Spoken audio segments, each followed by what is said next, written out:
We've got about 7 sections of this stream. You'll see some stuff down below, but Warhammer 3 has separate sections for updates, Bhashiva for Lords of the End Times. I'll say now, of anyone who's watched the Building Medieval 3 streams, you're going to see 2 very familiar faces very quickly. But that's kind of the vibe that we're going for here. So if you've come here expecting to see cinematics or highly polished assets, 80% of this was recorded by me at my home computer. So you're going to see some sneak peeks. You're going to see a lot of in development, a lot of rough stuff. But know that we're not going for high quality CGI trailers here. You're going to see some real behind the scenes developer footage. And we're going to start off. We've got a lot to go through, so we are going to speed through. We're going to start off with Medieval 3. So I'm going to swap us over. Whoa. I have no idea what this Medieval 3 section. Welcome. Yeah. The only I'm just finding out what this is all about. I I know a little bit, but you're up first. I'm not sure whether this is worth to doing much long for. But Thank you very much. Thank you. Yeah, good to be here. For those, so obviously we've done some Building Medieval 3 streams before. People in the audience may not know about that, but for those who haven't, or those who don't have a 2-month memory, who are you guys? So I'm Pavel. I'm the game director on Medieval 3. Hey everyone, my name is Leif. I'm the creative director on Medieval 3. Fantastic. So I've spoken about the Building Medieval 3 streams, but what have we shown so far in Building Medieval 3? So back in December, shortly after announce, we showed the campaign map for the first time, raw and unfiltered pre-production campaign, where we looked at some of the exciting new developments, like the building directly onto the map, as well as some other bits, and then we followed up with Siege. Siege battle just a month ago, I guess. Yeah, and authoring of settlements, yeah, which is a big topic for us right now, and some of the new bits of Siege gameplay. Yeah, that's right. And the plan is that we do that. We drop the blog as well, recapping all of the conversations that we're having and the key topics from our forums. So please join the forums. There'll be a link up at some point to join us in the community. And yeah, we're looking to keep doing that. Yeah, so fantastic. Well, I'll ask one last question, then we'll fully dive in. So, what is the current development focus? Yeah, still new round 2 stuff coming. Started since our last live stream was really to start looking into our unit rosters. Yep. We sometimes joke that we talk a lot about exciting features and new things and whatnot, but really what a lot of our fans are caring the most about is the unit roster. Yeah. So it was a great time to start looking into that in more detail. I'm not sure we ever mentioned it on stream, but one of the historical consultants we worked with last year is Professor Peter Wilson, who is an expert on the Holy Roman Empire, and we felt like, okay, this is one of the reasons why starting with the Holy Roman Empire is actually a good start. It's also, of course, a very interesting, let's say, melting pot. It's not the most straightforward roster to start with, so it was a good, let's say, first stab at it, and I guess we're going to talk about some of that detail today. Although we've seen from Warhammer 3 that the rosters that get done first tend to be the least developed ones, because they figure out new shit, and then by the time they do the last rosters, the last factions, they get more stuff. Where we are pre-producing the game, we are looking at which features can fit, what can work, how can it work, and yeah, building the rosters and designing. I guess they'll have time to go back around and do another iteration, multiple iterations probably in years to come. So yeah, just some context for those that maybe don't know where we are. And I believe we'll be showing a little bit of roster from one of those factions, right? Yep, we can start to just show sort of an overview. Don't worry, we'll talk more in detail about things, but is this some like maximum obviously it's a long process to really settle on the roster, and as Pat was saying, we were still very early, so there's a lot of disclaimers here that things will probably change in the upcoming future. It typically starts with sort of really the game design view on it, where we do a lot of research. Oscar, one of our most experienced battle designers in the franchise, has taken the helm on this roster specifically to really catch, let's say, the vibe of, okay, the Holy Roman Empire, if you think of the military formations of the time, like what are they really about? Yeah. And then we had a great opportunity recently to collaborate with Dr. Tobias Cackwell, who's a former curator of the Wallace collection and sort of a really established coryphée, is that a word in English? A real established expert. Yeah, coryphée for the German. Yeah, he's a real expert of armor. Yeah, exactly. Like a real expert, and an accomplished jouster. Yeah. Accomplished jouster as well. I will quickly interject to say, Mr. Producer, if you could turn down your headset because we can hear it and it is echoing onto the stream. Yes. Thank you, Mr. Producer. That's a little bit. And one thing worth mentioning here as well, that throughout pre-production, we've already mentioned two historical experts that we're working with. This is part of our process where as we develop, as we pre-produce, as we look at different new topics, cultures, we reach out to various advisors and historical experts within various fields to help kind of cover whatever blind spots we may have or reinforce the kind of research that we're doing. So it's part of that process. So these will not be the only names that we will be talking about during these streams. We're just now starting to reach out to some experts for more the Arabian Muslim cultures and factions we'll be looking at. So there's more to come there for sure. Fantastic. So, do you want to talk a little bit about this one? The next picture we have is a very big picture. The next picture we have is a very big picture.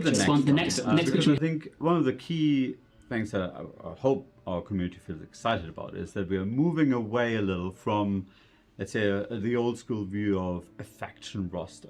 One of the things we talked a lot about in the first stream was us making sure that the world feels lived in, that there's a realness to the world responding to your actions, and you feel the consequences, right? And one of the things that always bothered me a little bit in the older games was that you would capture new territory and foreign lands, and the units you recruit are still largely I'm meant to be able to read that? I can't really read any of that. 2 was the auxiliary system, where you would capture Egypt and then you would start fielding Egyptian auxiliary units in your armies, and it felt really like, okay, the world is responding to my actions. There's strategic impact depending on what I conquer and when. It really influences the roster. And as we've talked about this, this window to the world, this world feeling alive. The world is full of people. Population is a concept. We have cultures mixed. We wanted to find a way to represent that in a way that didn't feel too kind of contrived or. I will say, so I can see people saying this isn't, they can't read it. They can't. That's on purpose. They're not meant to. You're not meant to read this. We'll look at a few detailed units in a bit. This isn't, you're meant to look at the colors. So what the colors are showing us here is everything that's red on the side. These are cultural units. And that's one of the sort of major leaps we're taking with rosters here, where all the units in red are not technically part of the Holy Roman Empire roster. Any faction that captures territory with cultures that are part of these cultures would have access to these units. That's cool. Because cultures can travel across the map.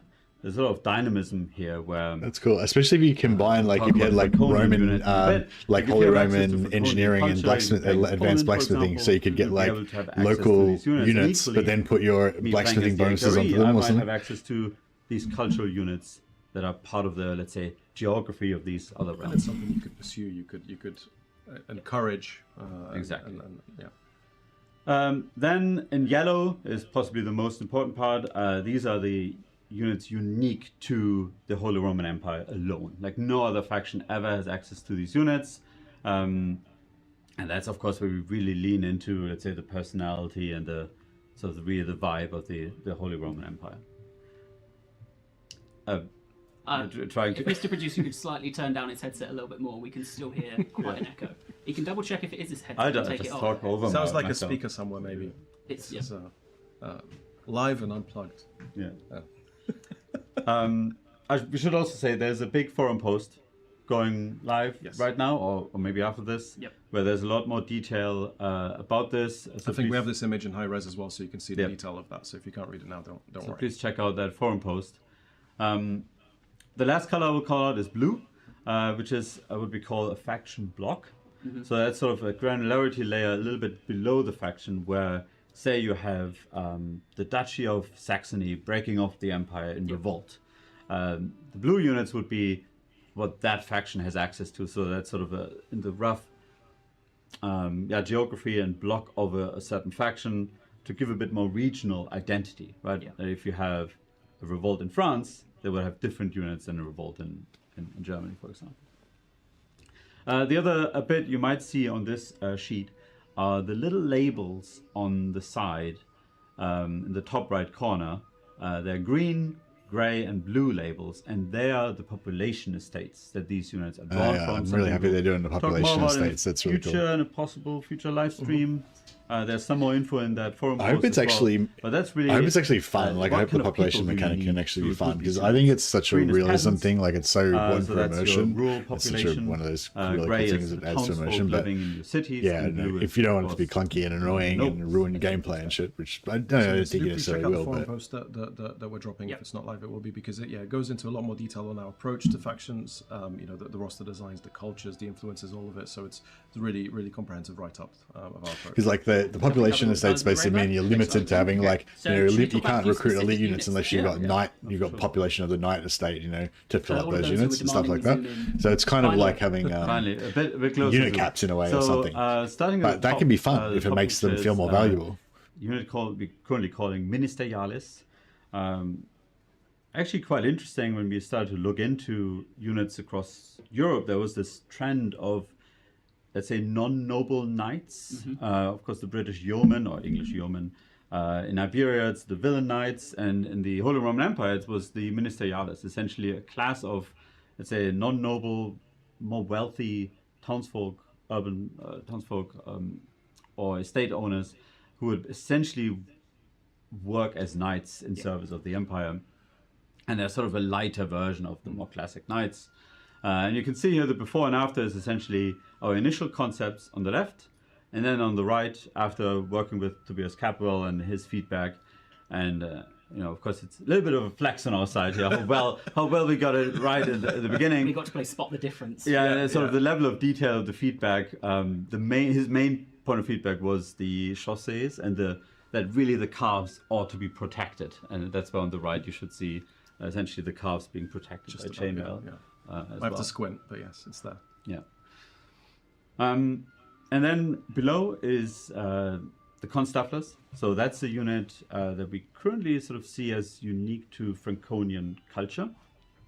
And it's of course a topic we talk a lot about. Okay, what is faction unique? What is cultural? I think the faction. I think really population is amazing. You know, I love the idea of population. I think it's so much potential for immersion and feel that feeling of realism and like you're actually along the River Rhine and viewing a real world. And these are essentially a professional, almost like mercenary militia in service of the rich patricians of these cities and protecting these towns, and then occasionally being drafted into the armies of the empire.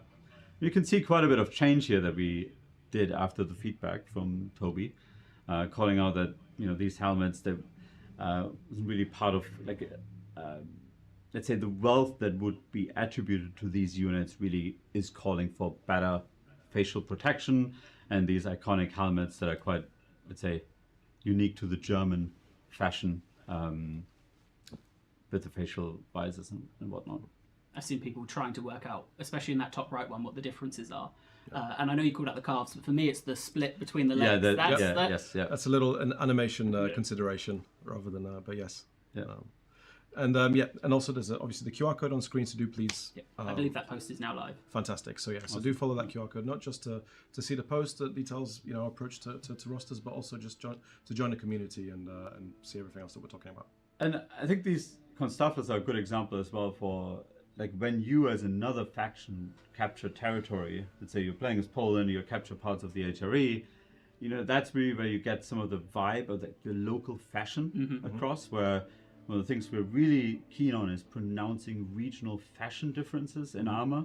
There's a great video by a YouTube channel, Lorica Design, I think it's called, really highlighting like the fashion differences between Italian and German styles, and this is a great. And that's what I love about this approach, because it's the replayability value as well. When you're playing maybe the same faction, you take it in a different way, interact with different cultures, different regions, decide to expand in a different way.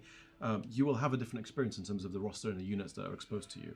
I think it makes it feel far more integrated, part of the world that living kind of world. I saw Medieval Kingdoms 1212 in the chat as well, saying that they'll have a think about have a consult with their team about the accuracy, but they thought it looked great there.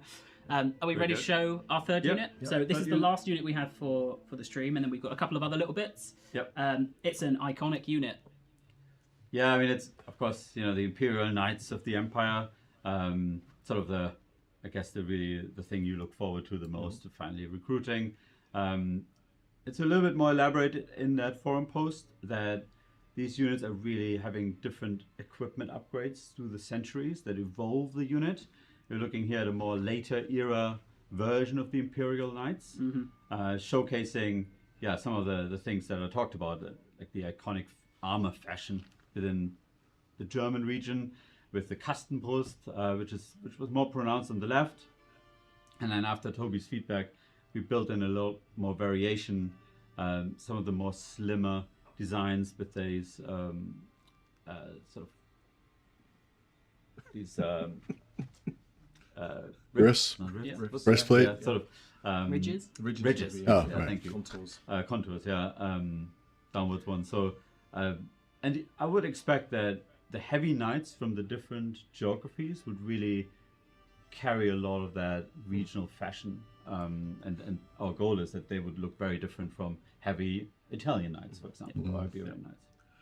Something you mentioned, accuracy, something that's worth calling out as well. In the forum posts, we cover a little bit our. I gotta admit, when they first showed the picture of all the units, the first thing I thought was how like all of the guys look the same in historically, you know. Certainly, like with the picture like that, I guess it doesn't show much, but I guess that would be pretty accurate, you know. Like there's whatever the best sort of technology of clothing and or fashion of clothing it is, you know.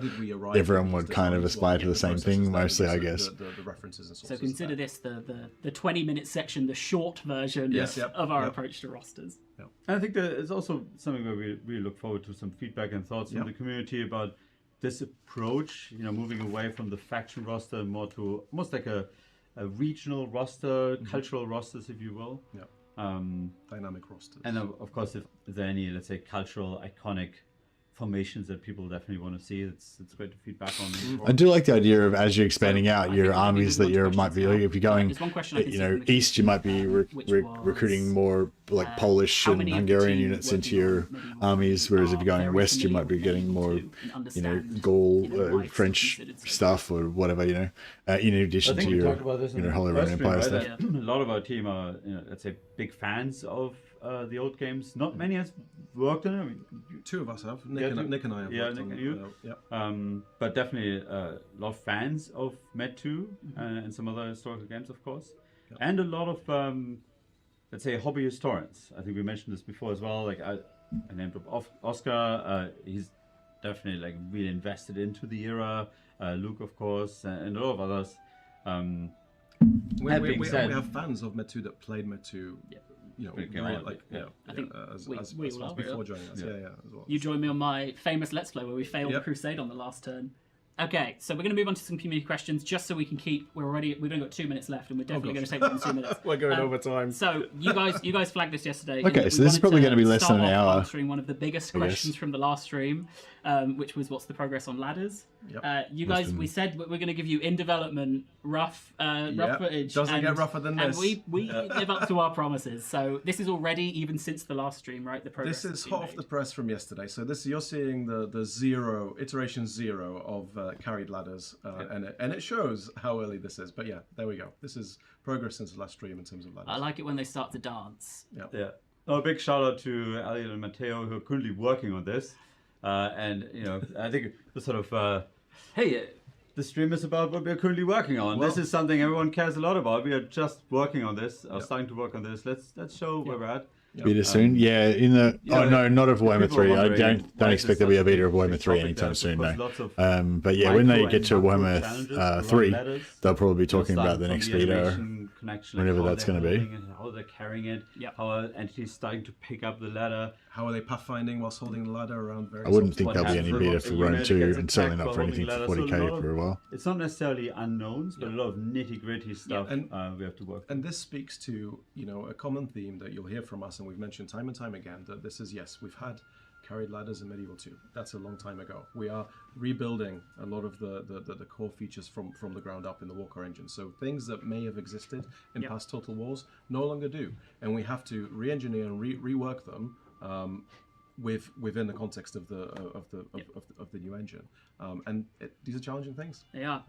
That's one thing. I really hope that all of the kind of beloved features that are such a big reason of why people are so nostalgic for Medieval 2, they're not. None of them are guaranteed to be in. Like they've got to add them back in one by one. Just caveat where these came from. we trawled through the last Be stream interested to see and if the like the previous stream assassin that you were movies and doing stuff with get the back in. We found some of the most common questions from those. That's what I'm pitching at you guys. So, will you keep the debug camera that allows you to see inside towers and keeps, which is, I think, the camera on screen right now? Yes. So this isn't. Yeah, the intention is that this isn't a debug camera. This is the intention. We want to show you inside the towers. And what we ship with will be a more refined version of what you're seeing here. So it's definitely our intent. We showed this internally at a larger meeting a while ago, and one of our directors and franchise came up and said, "Oh, this is so cool! This reminds me of the old medieval books as a child. Opening it up and seeing through. Right? This is exactly the vibe you're going for here, and ideally, visually. Yeah, actually, it does actually really remind me of that as well. Like I really remember like these kind of painting kind of style pictures that are in books, like in the library about knights and shit. That I'd like remember doing like some like history report, and like something that we know that I don't know, our fans middle of high school or whatever. To have in the game. It's something that we absolutely would like to see in Medieval 3. Like the artwork of that they showed before of the units as well. As I mentioned previously, we are rebuilding a lot of the kind of features from the ground up. So naval battles, as we remember from Thrones, no longer exist in the engine. So it's something that we have to rebuild. And our focus currently is on the core of the experience. It's the land battle gameplay. It's the campaign gameplay. So at the point when sieges, of course, yeah. So at the point when naval can kind of stand up to those in terms of quality, then yes, they'll find a place, even if that means after release. Yeah, I reckon they should do an expansion for naval if it's going to be a big deal like that.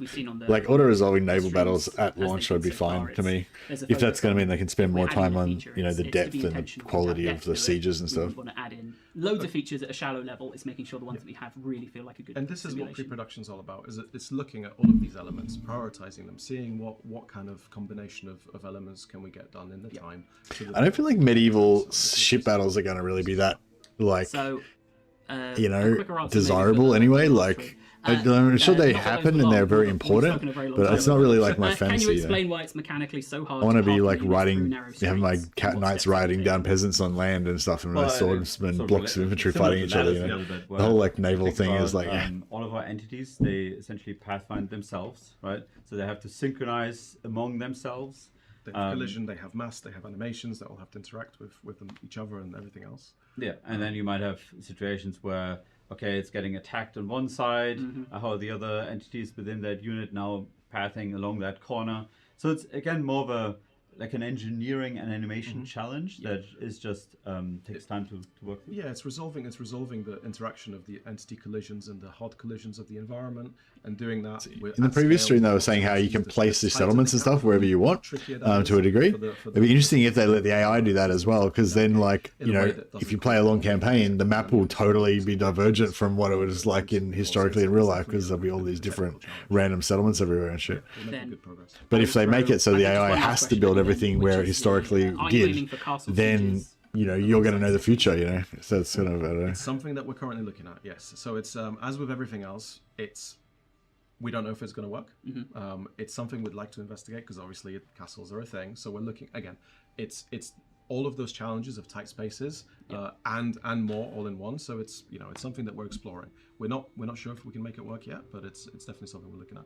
That being said, just this morning, we had a good design discussion actually around castle sieges, looking into, let's say, different versions of it. The goal here for us is really to make sure it's not just a small siege battle, but there's a different sense of what the battle is about. Like the land battles are all about the lines and the tree, and sieges are of course about the walls and the streets. How can we get sort of really a unique twist on the formula that works in the context of the campaign and the armies that you field? So all of those things that we have to take into account. But again, that's the beauty of pre-production. We get to experiment with these things, and see what sticks. Fantastic. Well, thank you both so much for coming on and talking through that. I have one last question for you, which is a question I will be asking every single developer guest we have on. When will we be hearing from you next? June. So look out for a blog. We're prepping a blog that hopefully have some exciting stuff in there for everyone, and then we're looking to stream again, stream campaign, likely campaign in June. Brilliant. Well, I'm going to throw up a summary screen of I mean, I assume they mean work in progress on campaign, not playable You'll see campaign. there's no camera here, so you two are free to skedaddle now. Thank you very much for coming. Thanks, everyone. Thank you. Cheers. When we come back, we're going to have a new guest and a new topic of conversation. But as a summary there, you can see everything we've just discussed. This page is going to grow as we go through our topics. But in the meantime, as our new guest gets seated and avoids just the numerous hanging things we have from the ceiling, I'm going to ask if they're good. They're good to go? Okay, let's move on to... Put up this forum post yet?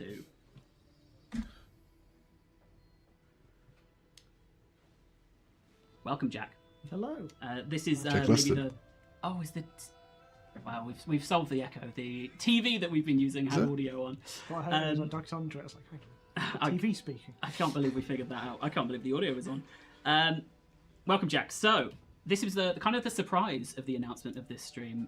We've spoken before about we want to go back and update some of our historical titles. What is the aim? So, I'm surprised. I guess it's you who's at least for Rome 2, if not more, heading up that initiative. What's the aim of going back and of these updates? So, yeah, really fun. I have a new role within Creative Assembly of being the back catalogue product owner for Total War, which is very much managing all of our older historical titles, looking at opportunities with them, including, where possible, making updates. Yeah. The first of these is Rome 2. And here, it's the goal of having a series of free updates to the game that improve battle gameplay, campaign gameplay, doing some visual improvements as well as some bug fixing that I'm calling the Pantheon updates. Yep. That will come together as a nice big thing. So this isn't going back and making a DLC, right? It's going back and it's providing gameplay updates, bug fixes. Yeah, definitely some bug fixes in there. Yeah, it's not new content. Some of the changes, particularly in campaign, will change some of the content there, but it's very much using the existing building blocks. You know, there's no new units, no new factions, no new campaigns, no new DLC. So we're refining the game content, that's there, right? Free improvements. And I think maybe the second surprise for people then is this isn't an update. Yeah, it is multiple. So the way this is planned is that it will be a public beta that grows over time before fully releasing to everyone.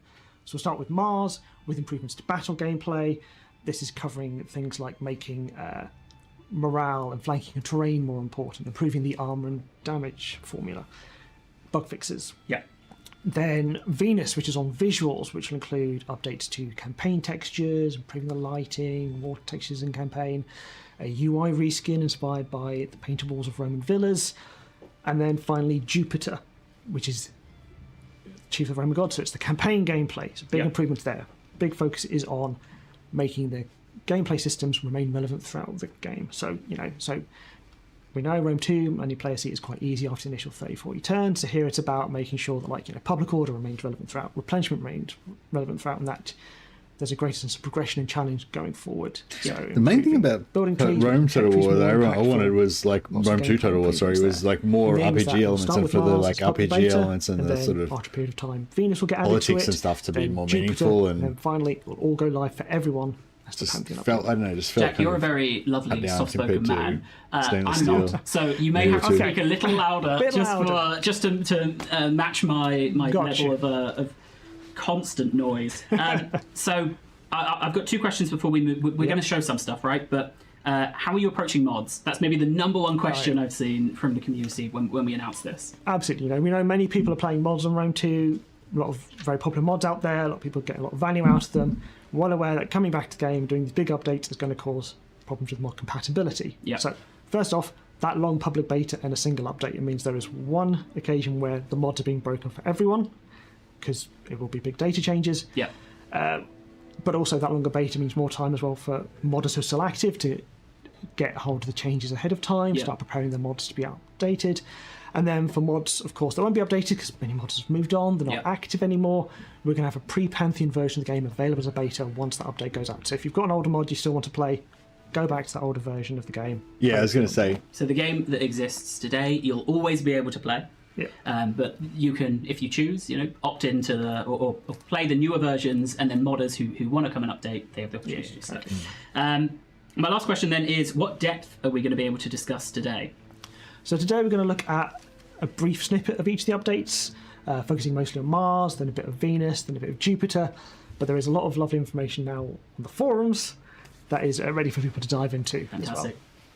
So let's move this off to Mars. Right? I can't find it. So we're just going to cover a few bits from the update today, but as you've just said, on that link you've put up is it a whole forum or a forum post? Or both. So there is now a Pantheon update section of the Rome Eras forum, where in that main one there's a long post detailing spread around the overall purpose of the updates, like what the goal of them is, why we're returning to Rome 2, and details of each of the different updates like Mars, Venus, Jupiter, and then there's sub-forums for each of the different updates of Mars, Venus, Jupiter, where there's a little summary again of what's in them, and then a more detailed post-launch area. They're very minimal information for Rome Medieval 3. Just today. Talked a little about the vibe, basically, of them doing the Russians and stuff. So you've spoken about flanking, morale, fatigue, damage armor. This one, so what we've got here is what the point of this whole thing is, really. So it seems as like part of improving battles, wanted to look at how to improve readability as well and help with that recognition of units from a distance. So at the top is 3 Celtic units in the game right now. You've got Levy Freemen on the left, then Spear Warriors in the middle, Spear Nobles on the right. And the only unit you can really tell that's different is the Levy Freemen, because they're bare-chested. They stand out from distance. The Spear Warriors, the Spear Nobles, you can't really tell them apart. So what's being done with the Pantheon updates is across all different unit types, there is now sort of a basic, a standard, and elite variation in the spacing of the units. So you can see at the bottom, the Levy Freemen are very quite spaced out. They're much more varied in their spacing.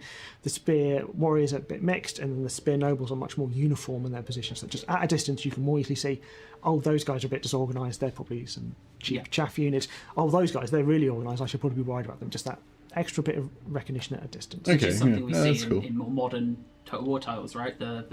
And also older ones as well, right? That was something that was in the original Rome, whereas here it wasn't in Rome 2 at first, and now it can be done. It's something mods have done as well at times, but now bringing it into the main game. So we can talk about damage formula if you're interested. Yes, this is going to get... We've got different spreads like that in Warhammer 3, but it's not necessarily associated with eliteness. Like sometimes armor and damage.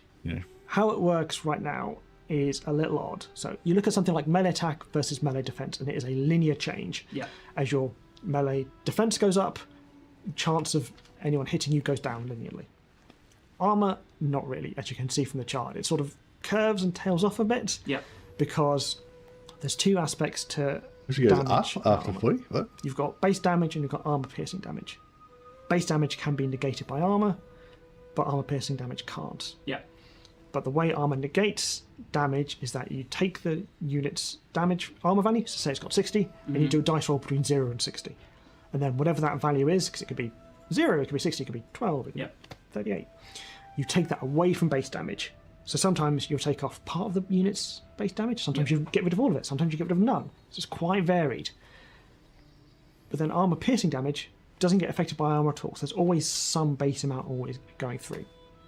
And that means you end up with that chart that, like, towards the end, as you get more and more armor, it's just getting a much greater range of what the armor is doing. So it's just not as nice and consistent that better armor gives you better protection.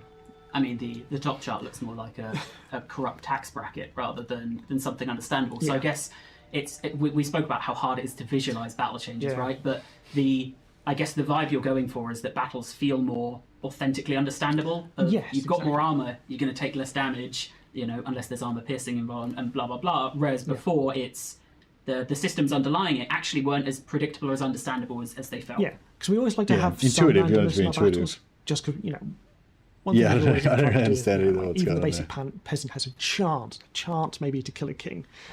So we allow a bit of randomness for that, but we want it to be predictable randomness, as it were. So with the changes, it's twofold. So armor is no longer a straight numerical reduction to damage. Sorry, just what are the axes here? Oh, sorry. So down the left axes, I can't remember which is the X and the Y. I should know that, but I don't. The left axis is average damage done, and on the right is armor value. So you can see that as the armor goes up, it's a linear decrease in the after.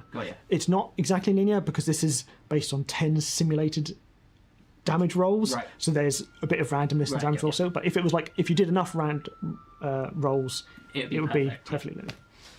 So what we've done is armor is now a modifier to damage. So let's take that 60 armor unit, right?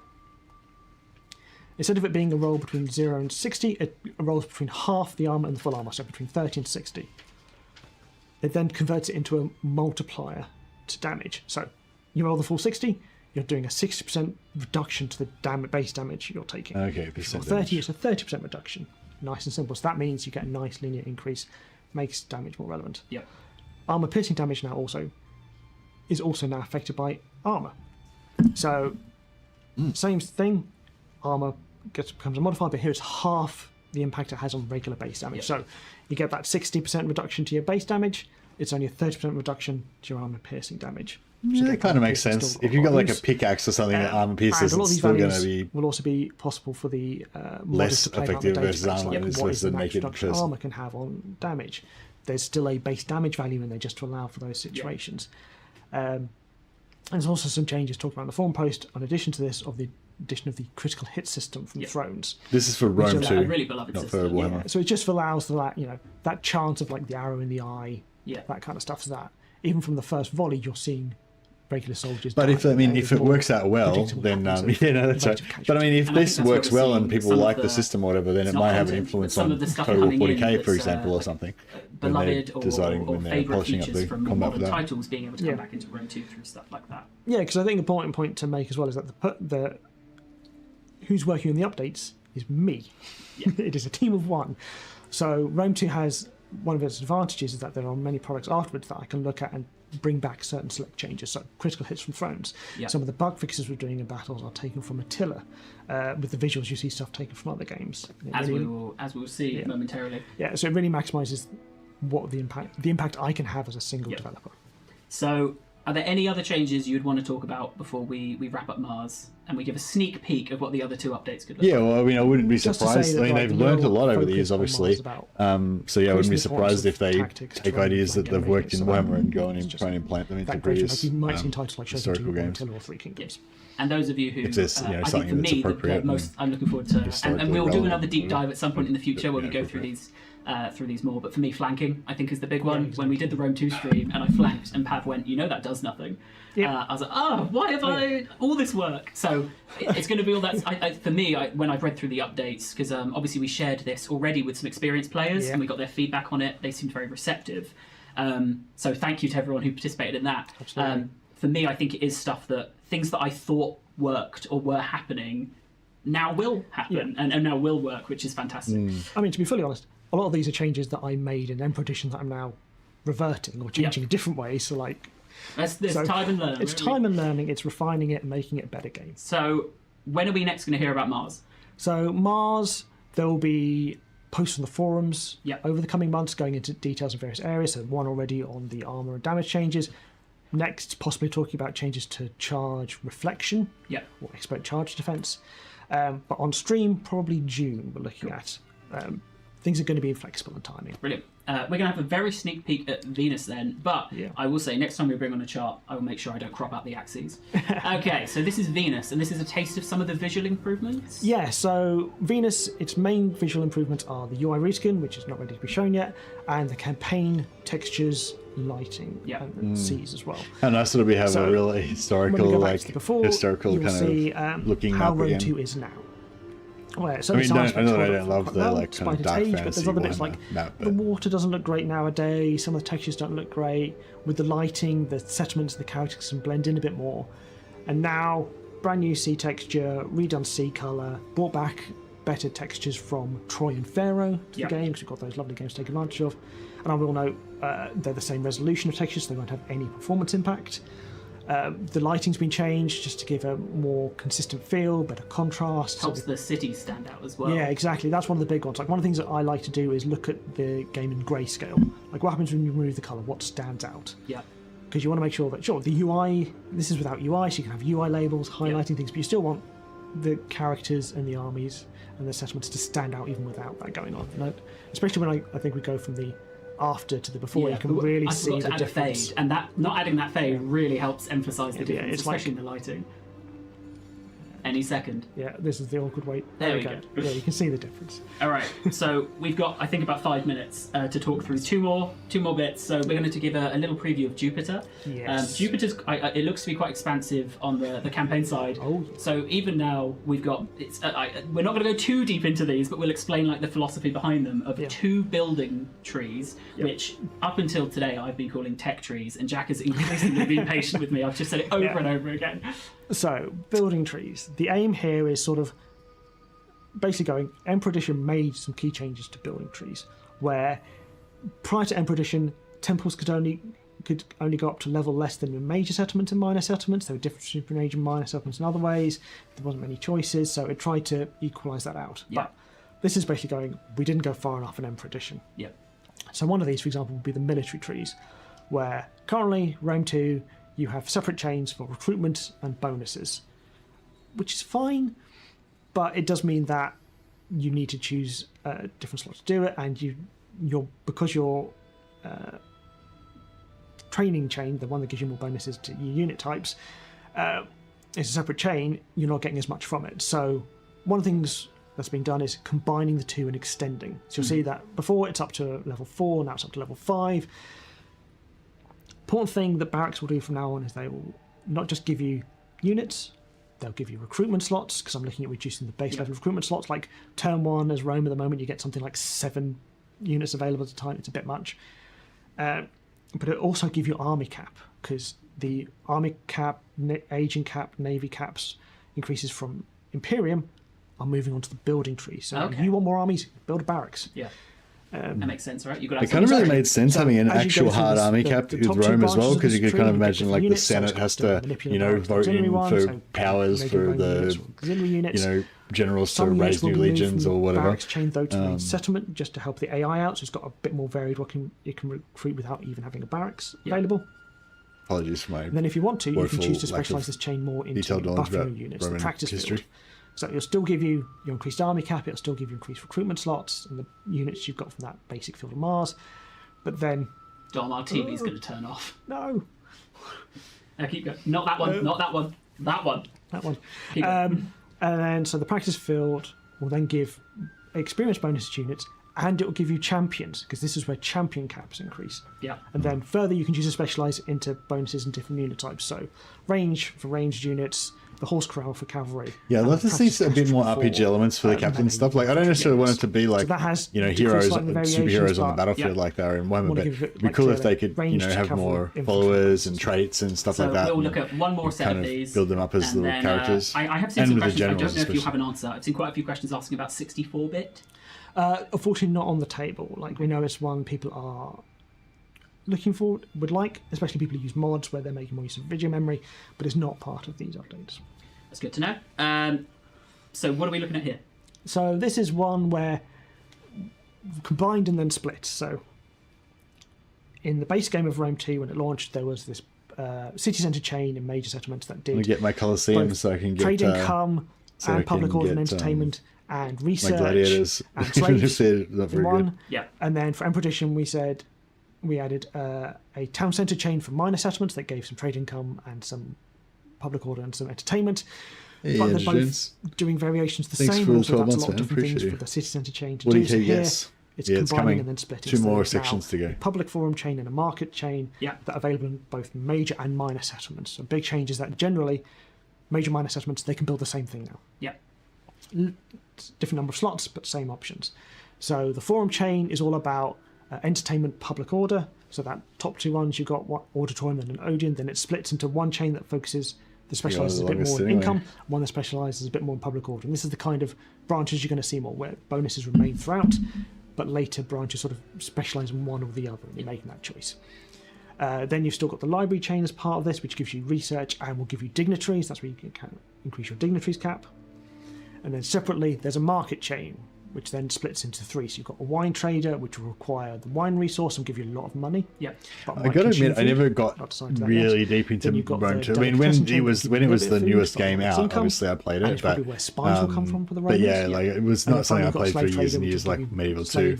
Income and like, but I don't know. I didn't feel like the agents clearer options, clearer focus, like more depth to the no, challenges yeah, as just well. not impactful enough, so or not. These last sets There's were just not a more of a enough characters preview or not of enough some stuff you could stuff do with them once or something, you know. Once we've got Mars out, then we'll come back. Although to I suppose Venus, I kind of feel like that even in Warhammer 3 we want and to give you guys a taste of just and even in Medieval 2, I was kind of the yearning for level more of depth and detail that we're going into for all of RPG these elements, I systems. guess. Like with Jupiter, if you go on the forums now, all the other building chains of the Romans are on there already. Fantastic. Well then, Jack, when will we hear from you next? So next will be on the forums with more posts in the run-up to... We could if we could chuck some in the coming hyperlinks in the chat or months, something because there's so we not could currently find defined these forum posts they're timescale when talking the about. first of these betas will go live. Yeah. I appreciate, It's going to be that we playing should by go to ear, the 'cause a effort lot of this work's been done by searching me through the since areas that stuff they're is talking ready. about. But we're looking at a they live could be stream in pretty June cool. to show Be easy. Mars and hopefully battle gameplay live. Fantastic. Well, I'm going to throw up the summary then, hopefully. Thank you very much for coming on, Jack. Really appreciate your time. Everyone loved your suit. You are free to disappear, and if you can shake the mouse on that PC. All right, now we got the Warhammer 3 section. We will move on for our next guest. You're sitting there, I think, and you're sitting there. So on the screen now, you can see everything we've spoken about so far on stream. We're going to hope I'm right with where I just told you to sit, because I can't move these names. Okay, we all good? Right. Let's say hello. Hey, I was right. Hello, welcome. Welcome to the stream. Let me get rid of that bit of paper. So, Rich and Sean, first time on the sofas. I mean, we've only done 3 streams of it. So, what? Different sofas? Or? For anyone who doesn't know who you guys are, maybe Rich, you starting. Who are you and what do you do for Warhammer 3? I've been here a while. I'm the game director for Total War Warhammer. Yep. I've worked on the series for the last 10 years. Wow. Yeah. And Sean? I'm the associate design director. I've been on the series for a meager 8 years. Oh, embarrassing. pathetic. Embarrassing. Apologies. So we have 3 sections within this section. I did initially try and see if I could get it on that bottom bar, but it was that is graphic designed by me, so that is the height of what I can achieve. So we're going to start by talking about updates to the game, and then we're going to talk about Bhashiva, and then we're going to talk about Lords of the End Times, and I'm so consciously not trying to say the name of the person that will be revealed as part of that. Person, place, or I'm thing. pretty pumped to learn about a lot of End Times. I'm still struggling to get excited about Bhashiva. So I mean, I hope that once it about comes out, I'm more into it, campaign. or at least I hope there's other updates come along with it I hope. that There I'm we excited go. about. So campaign AI update. Yeah, we've been There we doing go. lots of updates to various things. On the campaign AI specifically, there's been some tooling going on in the background, so that's going to help us address some of the issues that players have been seeing around idling AI and clustering around settlements. So that will be coming very soon. Yep. So we've tried to. We know that a lot of these things. So we'll be doing it again with the Siege update next. A lot of these things, the community are. We've explained a lot of what we're doing while we're doing it. We want to start giving you guys some dates and update numbers at least to be able to expect this in. So 8.1 is the aim for this. That's right. The key change I wrote, and that's the first time you're seeing it, which was me writing it based on notes. So AI priorities, which have I misspelled? Yeah. I feel like they spend too much time Well, I think focusing on the it's- AI so passivity. basically over It's the like course of the campaign, the clustering of the we've settlements and never everything. The controlled clustering of the better settlements and the AI passivity in that way ways to is obviously focus. really So bad, in and those long it's very campaigns, visually getting them to obvious. change up But and- like, and there's heaps. prioritize Like, it's other the whole actions AI. and Like there's so many different areas Okay, you so can that's like the improve. clumping. Yeah. You know, like it's not just that. It's So in like theory, the AI they'll needs to be be more slightly less decisive when it defensive takes as time things. It goes needs to be on. more That's right, aggressive. It yeah. needs to like, Those defensive you know, rules. have more of a It's all plan when dynamic. it does stuff and be more We've always had coordinated. And personalities you know what I mean? that It's just like indicate in any given what situation, like the actions player's going to be do. like, But you know, 10 that times could more be destructive than the that makes AI total is, sense. even It with the looks same great in the units and early stuff, game just and it because all of comes their together nicely. decisive, And then over systematic time, approach. You you know, might and see that the decision making that made total sense earlier on, Yeah. no longer because of the sheer number of enemies or the number of forces that they've got, or lots of factors, then starts to go, that looks a bit strange to us, and Yep. there's been some tweaks to make it a bit more flexible. Fantastic. Anything else we want to say about campaign, or I'll move on to... So you can go to the next one. yeah, I'm sure they're working on So a whole the bunch of stuff. It's just they long-awaited talk about the Siege passivity a lot update, because we've because they spoken just talk about about a it on the lot, forums but, a lot. nice So to they're finally just put an update addressing number on the it, so social concerns, 9.1. not so much Yes. necessarily, At the moment, what you know, update reporting we're on on? everything they're doing. But 7 yeah, point Something.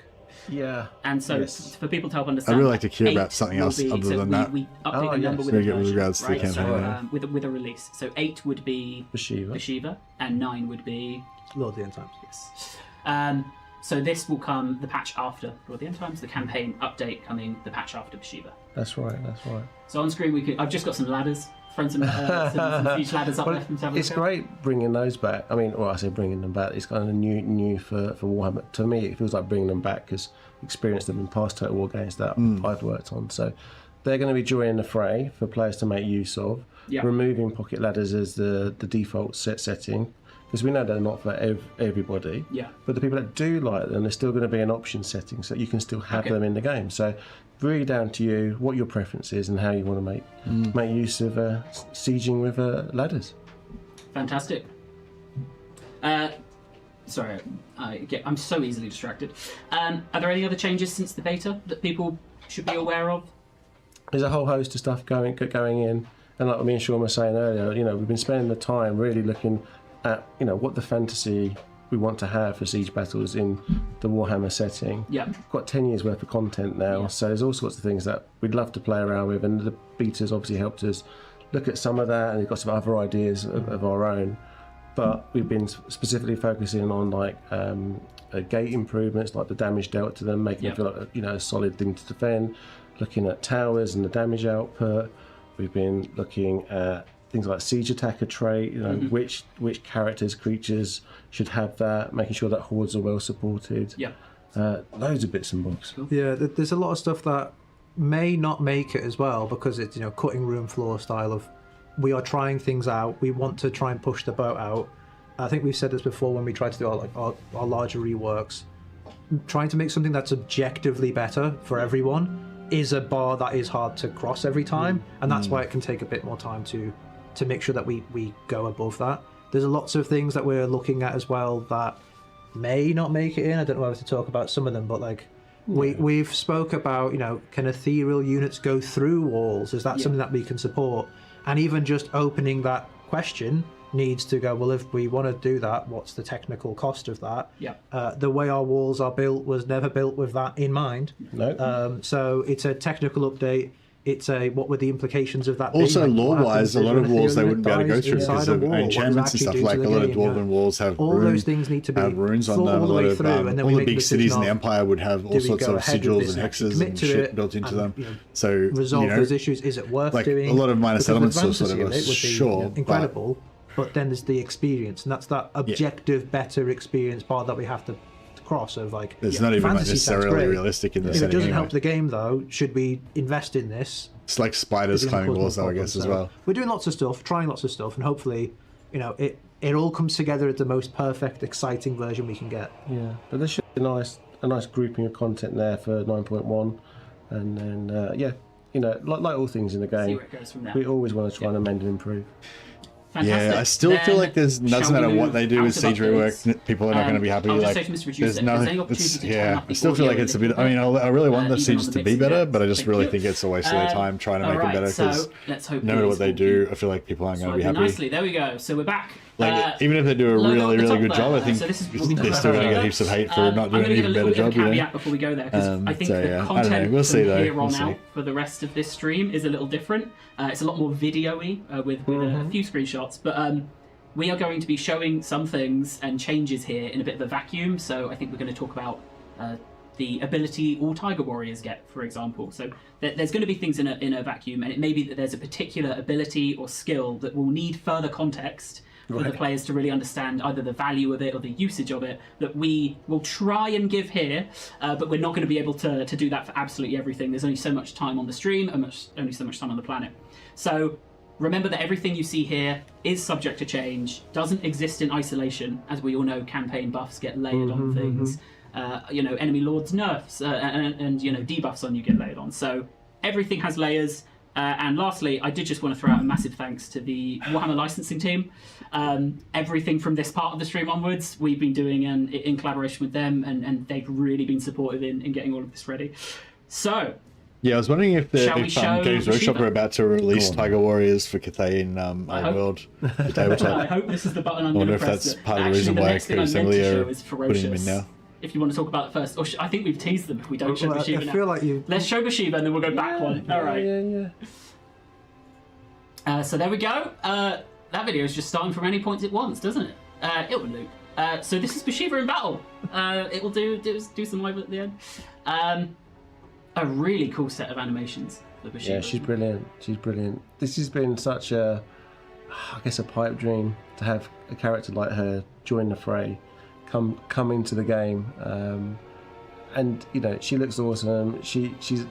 We'll talk about some of her abilities and stuff later on, but just to give you a bit of a background on like who she is. She's doing like shadow teleporting. She is the White Tiger. So I feel like she should do a bit of like Minotaur Commander rolling around as well. Both protect and command the Tiger Warriors. Yeah. In great times of peril and when chaos looms large again.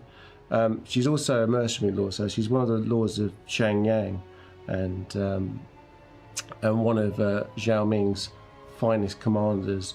So she's got her own Tiger Company, which you'll see with some of the units in the pack. Yeah. But she intersperses that with other Cathayan units as well. So she leads those forward in protecting caravans along the Ivory Road and the borders of Grand Cathay. Oh, fantastic. And I've got so we will go through some of the abilities, both passive and active there. I got some of the stats up on screen. How would it feel? How does it feel to use Bhashiva in battle then? What's the play style there? So her specifically is all about going after small entity units. Yep. She's quick, she's nimble, she's fast. She likes to stalk her prey, which is a big cat. So yeah, you might, I don't know if you've seen, yeah, there we go. She's also got this amazing ability to teleport around the battlefield with her Heaven's Gate. Yeah. And so when she reappears, she strikes and damages everybody around her, but she's super useful for obviously jumping into the fray, but also when she's in a tight spot, getting out of it too. Yep. And we'll see some of those abilities. This was a far longer video than I remembered. Yeah. This is a really nice video because I didn't record this one. This is one of the few I didn't record, so that's why it's a much nicer quality than what we'll get into. So we can see on the abilities on the side there. Yeah, I don't know. Ferocious Ambush just... is what all Tiger Warriors are getting. I'm glad you said that because I've got it on its own. Doesn't do anything for me. In the next Sorry. for us to talk about. Okay. So we can very quickly talk about Ferocious Ambush as just an expectation of that. Oh yeah, I'm probably more interested in what other characters, so what other existing characters are going to get to adopt her traits and her special abilities, like who are like teleporting and shadow attacking and whatever. Big cat field, stalking its prey, getting in, roughing people up. Yeah. So it's very much giving them kind of that Vanguard deployment, speed, charge bonuses, all those kind of different things. Sorry, not Vanguard deployment on this one, but yeah, that kind of idea and identity to her and her. Yeah, I think the big thing about tigers, or the literally big thing about tigers, is they are much bigger than people. You know, like a full head taller than a human. So we really wanted that impact of them on the charge to feel like you've been hit by a 9-foot big cat. Yeah. So you know the idea of Ferocious Ambush does lean into that. It increases their speed, increases their charge bonus, and gives them Devastating Flanker to push that charge bonus even further. Yeah. On a cooldown for balance reasons and all these things. But it is really to capture that idea that when the tigers charge in, it's a noticeable impact. Yeah. And in the Cathay roster, which is much more rank and file with the humans that the Jade Warriors and the Celestial Guard that stand sort of static and defensive and stuff. The tigers are charging in, they're hitting line, you'll see the impact, and that sometimes can win a battle. If you get that on the flank, you get that in the right position, that can win a flank sooner than you want to, and you can reposition around to capture the rest of the enemies. They're like human-sized cavalry then. In a rear flank charge, we'll do an absolute... slightly taller than human-sized cavalry. Yeah. Horse-sized cavalry, which I guess is cavalry. Yeah. Okay. Go on. Tier 2 and above as well. Oh, so, there you go. So we'll show off some of. I've got pictures of some of Bhashiva's other abilities, just so people can get an idea of how she'll play in battle. I don't think any of these abilities were actually used during that clip. So Heaven's Gate, obviously. We saw that one. But I think as well, some of those were just her dynamic animations in battle, where she is teleporting around. My favourite's when she grabs someone and comes out of the sky and slams them into the floor.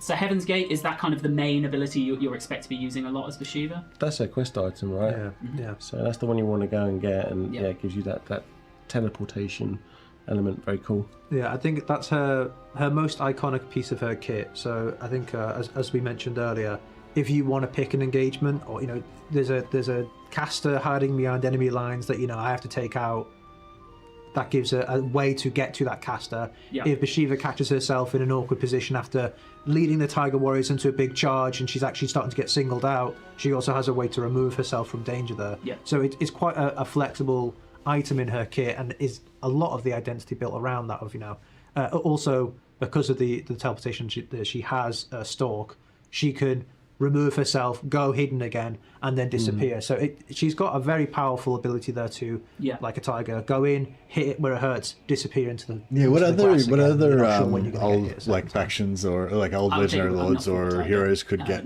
You've not. Could get a bit of tiger stealth You're action. always fighting how many versions of you and a bear? That's the classic. Yeah. I wouldn't be. Actually, it'd be like the Dark Elf Assassin would be kind of cool to get something as like well. Cool imbuement there, pretty flammable on. Skaven Assassin. Any of the other abilities? I mean, obviously the community will pour over these in their own time. But if there's anything you'd particularly want to call out, I'm sure they will pour over it. But I mean, the flammable. If people remember on a previous she has flaming attacks by default as well. So the flammable for her is also just like another damage buff on top for her personally getting involved. But if you've got other flaming units along in the army, that flammable means that it's a damage bonus for her, but also an opportunity for you to synergize that with some flaming units at the same time. Fantastic. Well then, there is one more. Oh. I've just checked the notes. Hidden Huntress. Oh yeah. So there's a so hidden. It didn't even make it on the screen. There's a fear. It's stalking off screen. It's invisible. And that is her starting ability. So that's going to help with that kind of stalking stance. Yeah. And again, provide buffs in and around that. So she's got a lot of kit. She has, and also you point out it's exactly what I'm saying. We've got a lot of the stuff. I've tried to capture as much as I can. Someone said these are like they're just screenshots from in-game. They are. I booted up the game and I took the screenshots. I told you guys this is going to be. We're really trying to show you what we're working on rather than the most polished version. But yes, that's a really good call out of. There's other stuff going on, but we wanted to give you guys some of the highlights to start talking about. Speaking of, shall we move on to the legendary hero 3LC? Big reveal, right? It is. Double black coffee. I worked so long on this stream that just saying the names all come out naturally now. So I'm glad I did. Warhammer 3 right now, and Warhammer 40k coming out I don't next. have the names on screen now that I've said that. Oh yeah, there we go. Tawan the Merciless. Yeah, there you go. You looked at us to confirm that's how you pronounce it. I did. I don't actually know if I've said that out loud. So we've got Tawan here. So legendary hero joining the Cathay roster. Yeah, all Cathay factions can make use of her. Yeah. But she does have that synergy, particularly with Bhashiva and also Zhao Ming. So the background on Tawan is that she's an exiled warrior, and the reason why she was exiled to the Western provinces is that she's pretty brutal and has a bit of an merciless, you could say. in what she does. So when rebellions uprose in the central provinces, the way she went about doing things wasn't so well liked by some, so she was exiled out to the west, and now she is one of the lords of Shenyang, operating for Xiaoming, and she's very cunning. She's a great fighter, anything large, so you'll see her taking on things like ogres with her. First trident wielder? Look how she whips out her sword around Albrecht as well.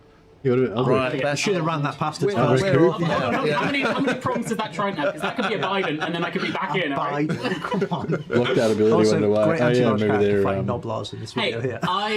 maybe that's something that's decided to pull. They've decided to cancel or change or something. I will pull out as well. One of the abilities has got a very blurred name. That is because we've got the ability, but we're still in discussions about what the name will be. We will have that ability up, which we can actually bring up now. So we will very quickly show and maybe chat about some of Taoyan's abilities. One of which shall not be named. It's too merciless for it to be the blurred ability. But I thought it was important to be on there because that's such a cool ability.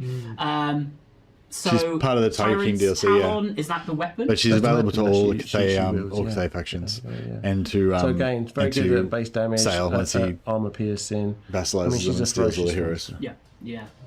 It isn't. I can see chat saying it's censored. It's not censored. It's just not decided fully yet. Or too hot for Twitch TV. That's. I think 3 of them that we've worked on, but I've only got 2 in the video. Only 2 were done.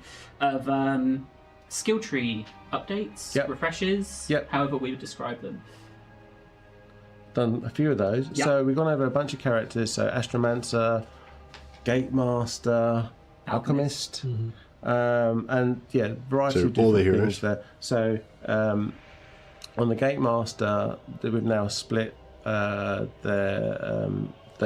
line. So they've got character line now based on melee improvements or range self improvements. I'm trying to think now. Oh, so they're all up there. Oh, they're all up I don't know if there? you're close enough to see it, but Yeah, no, I can see that. I'm just trying to reverse back to what I've put down in my notes as well. I do have that the Alchemist is getting a Sky Lantern mount. Is They that true? are. They are. I mean, we've also changed the Sky Lantern as well. So the Sky Lantern in itself is now different.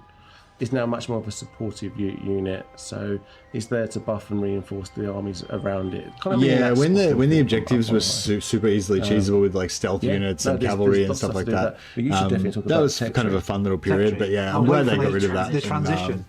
You know, The tech tree is different. I'm kind of glad that There we go. like I feel like I enjoy the sieges more now than when they were so cheesable. From scratch. It's funny, when we did it, it has the exact same number of technologies and takes the exact same amount of time, purely by chance. Yep. But it is from scratch. We really wanted to lean into the yin and yang of it. So each side now has a focus on yin or yang, either in either portion of it, and as it comes to the center, it's more harmony of effects on those central techs. And we've made a separate military and provinces section, so it's a lot easier to navigate and find what you're looking for. One of the things that we had in our mind, though, is like the current tech tree's been out there for so long. We really don't want this to come across as like, a change for change's sake. So we did a really big analysis of everything that was in there before, and give or take a little bit here or there. This is an objective, like it's got all the big ticket items that were there before, plus some extra fun things, and it's just a bit easier to pass. We had some issues with the old tech tree where you'd still be seeing peasant buffs like quite late in, which never really felt like I feel like they said some shit like that with the greenskin tech tree, and then it came out like kind of way shitter than it was before. Or it felt a bit shitter than it was before anyway. It definitely didn't feel better. Are there any other changes? This looks better though. Like harmony traits? I don't really like that like long double line. There's been some stuff done that with characters from left to right in the old tech tree, so this does look better. Yes, that has gone on. The other thing we've also done as well is there was feedback on Terracotta Sentinels not really having enough punch and weight behind them. So we've done an animation metadata pass. So we've been changing that. So now when they're going on a charge, they should be much more impactful in like the damage output. And what else have we done? We've changed some of the units on the tierings as well. So like I think it's Long Mars down at tier 4 now. So there's been some balance changes there. Yeah, we just want to make sure that people can get access to the cool stuff in the roster without waiting too long, while still grading the things that are the big ticket items like the Terracotta Sentinel. They deserve to be up there. But there was a couple of units where if you compare them to other cultures in the game, you go, well, why does Cathay have to wait so long to see infantry, which is like a tier 3, tier 3.5 infantry at a tier 5 spot? So we've made some adjustments. We've adjusted the cost of some buildings as well, so it's not just a straight like you get it earlier for no downside. Like there's been a lot of adjustments to try and improve the flow of the experience for everyone, not just Bhashiva. Fantastic. Okay, that's good. Then we're going to talk about if we're all done. Oh no, one more thing. Don't forget Bhashiva and the Tiger Warriors. They all facilitate work with the dragons as well. So make sure to check that out as well. And also anyone who wants to snip the little bits of lore, because there's some really cool some lore in those skills. Well then, I'm going to press a button. Are we ready? I'm so excited about this section of. This is the section of stream. I mean, so excited about. So we've all seen on Reddit that there is a very passionate fan who's hoping that right now we're about to reveal a man-sized rat, and we do have something man-sized. And it is a man. Nice. So we have here our next Lord of the End Times. Who is this? It's the guy who I said will have his day. And he's having his day. He's definitely having his day, yeah. So Boris Toddbringer. The time of the move. Count of Midland, and yeah. It looks like a new He's model. here. He's finally here, but in here now to be fully playable. So it's really cool to get to that point from, on the original Warhammer, 10 years later, to now be in that position where you get a new experience, a new fight with the Empire. Ulrich, give me the fangs of the wolf. Visual glow as well. His, give me the claws of the wolf. Ulrich, give me the coat of the wolf. Call the Beastmen or something like that. Something where we Now we show your enemies the mercy of the and wolf. he's never had his day until now where he really stands out as the interesting guy that he is. So I do thank everyone for bearing with us. It's been a while. Leave the tutelage guard in the background. So we are going to be mostly talking about wolf, whatever. As that's more in a the white stage that wolf. I've got videos of and then we can share. We'll have some general campaign questions, but mostly we will have battle. And I said that all of those last videos were great because they weren't filmed by me. You guys are now getting the videos I filmed. So Empire's getting some heavy you've seen infantry. him in his Lord selection screen, and now you get him in the battle. So Boris Toddbringer with his new model there. Yeah, it's cool. So where does Boris start? Do you want to take a guess? Somewhere in Lustria, I would imagine. He's not gone quite as far afield. No, he's in Midland. Yep. Shocker. Nice. Yeah. Good. Fantastic. I kind of hate it when they move to fucking far off. So what's the kind of campaign atmosphere you're aiming for Boris? Well, generally, as Warhammer has gone on throughout the trilogy and into Warhammer 3 as well, the Empire's got pretty treacherous. It's quite a dangerous place to be. And our good friend infantry Boris, and cavalry. He's sick of being on the defensive. He's sick of all these people walking into the Empire and acting like they own the place. So he's going on the offensive now. I mean, in 3 seconds, there we go. There we go. Why did you bring attention to that? Perfect. Perfect type of vengeance. Now he's going to take the fight to everyone else. So yeah, he'll start in a position where you'd expect it in Midland, and he's going to where Karl is trying to unite the Empire, Elspeth is holding off the forces of Undeath. Boris is much more about taking on anyone and everyone that's in the Empire right now, and anyone that's even thinking about getting the Empire. Right. He's taking the fight to them. No more defensiveness. He's embodying the God Ulrich, the god of war, winter, and wolves, and he's bringing that war with him to all of the foes of the Empire. He's got his claws out. Nice. Well, I don't have the transition-y statement that I think I do. So what we've got then? So we've got Boris, and we're also going to show off a couple of units here. Then, so the first unit. Yeah, finally the Empire gets heavy infantry, like heavy elite infantry. Or do you want to talk about the ability? They're not really defensive infantry, but faction will get your choice. I could talk about they both. should at least still have heavy armor. Well, they're probably not going to be that much. We'll start off with Crush. They might not be that much tougher than greatswords, I suppose. So this is Crush the Weak, and this is the ability. So people will know that it's currently on Boris Toddbringer exclusively right now in the live game, but it's being changed slightly because it's not going to be just on Boris, it's going to be on all Ulrican units going forwards, which means it's going to have a few changes. As it stands right now, like this is very much work in progress, and all of these things will be tweaked as they go. Even that image is very much a placeholder image that we've... Oh, the icon's a placeholder that I put over another placeholder. Yeah. It's double placeholder right now, but it is very much in progress. But the intent is we want the Ulrican units to all feel like they've got a clear play style and flavour. Midland's a much more melee-focused Empire culture, and we want to make sure that those units had the ability to actually succeed being this melee-focused faction. And I think that's what's been really interesting about digging into the pack. Whereas when the Hunts Marshal came in, he brought a lot of kind of frontiers units, right? Yeah. And Boris Midland does is feel the like new he's Berserker bringing faction. His own flavour there of it's not just Empire Plus. It does feel like a sub faction within. So we'll show off one of them now. Go for it. So who do we have here? It's the Tutagen Guard. It is. Nice. It says it on the screen. It's the Tutagen Guard. So these guys are armor breaking. People listen carefully to my 53 words. I'm defense. revealing nothing other than the 2 units that we are talking about today. Units we're allowed to reveal, yeah. Oh, so where did the Tutagen Guard come from? Well, the Knights of the White Wolf happen to have several very esteemed nobility within them. Whoa, they got 11.4k health. There's only 80 entities. If you are particularly good Knight of the White Wolf, you might dudes. be elevated to the honourable position of the Tutagen Guard, whose duty is to protect Al Ulrich, Emil Valgar. Yeah. 2 completely inconsequential things when we talk about those guys. Yeah. But that's who the Tutagen Guard are.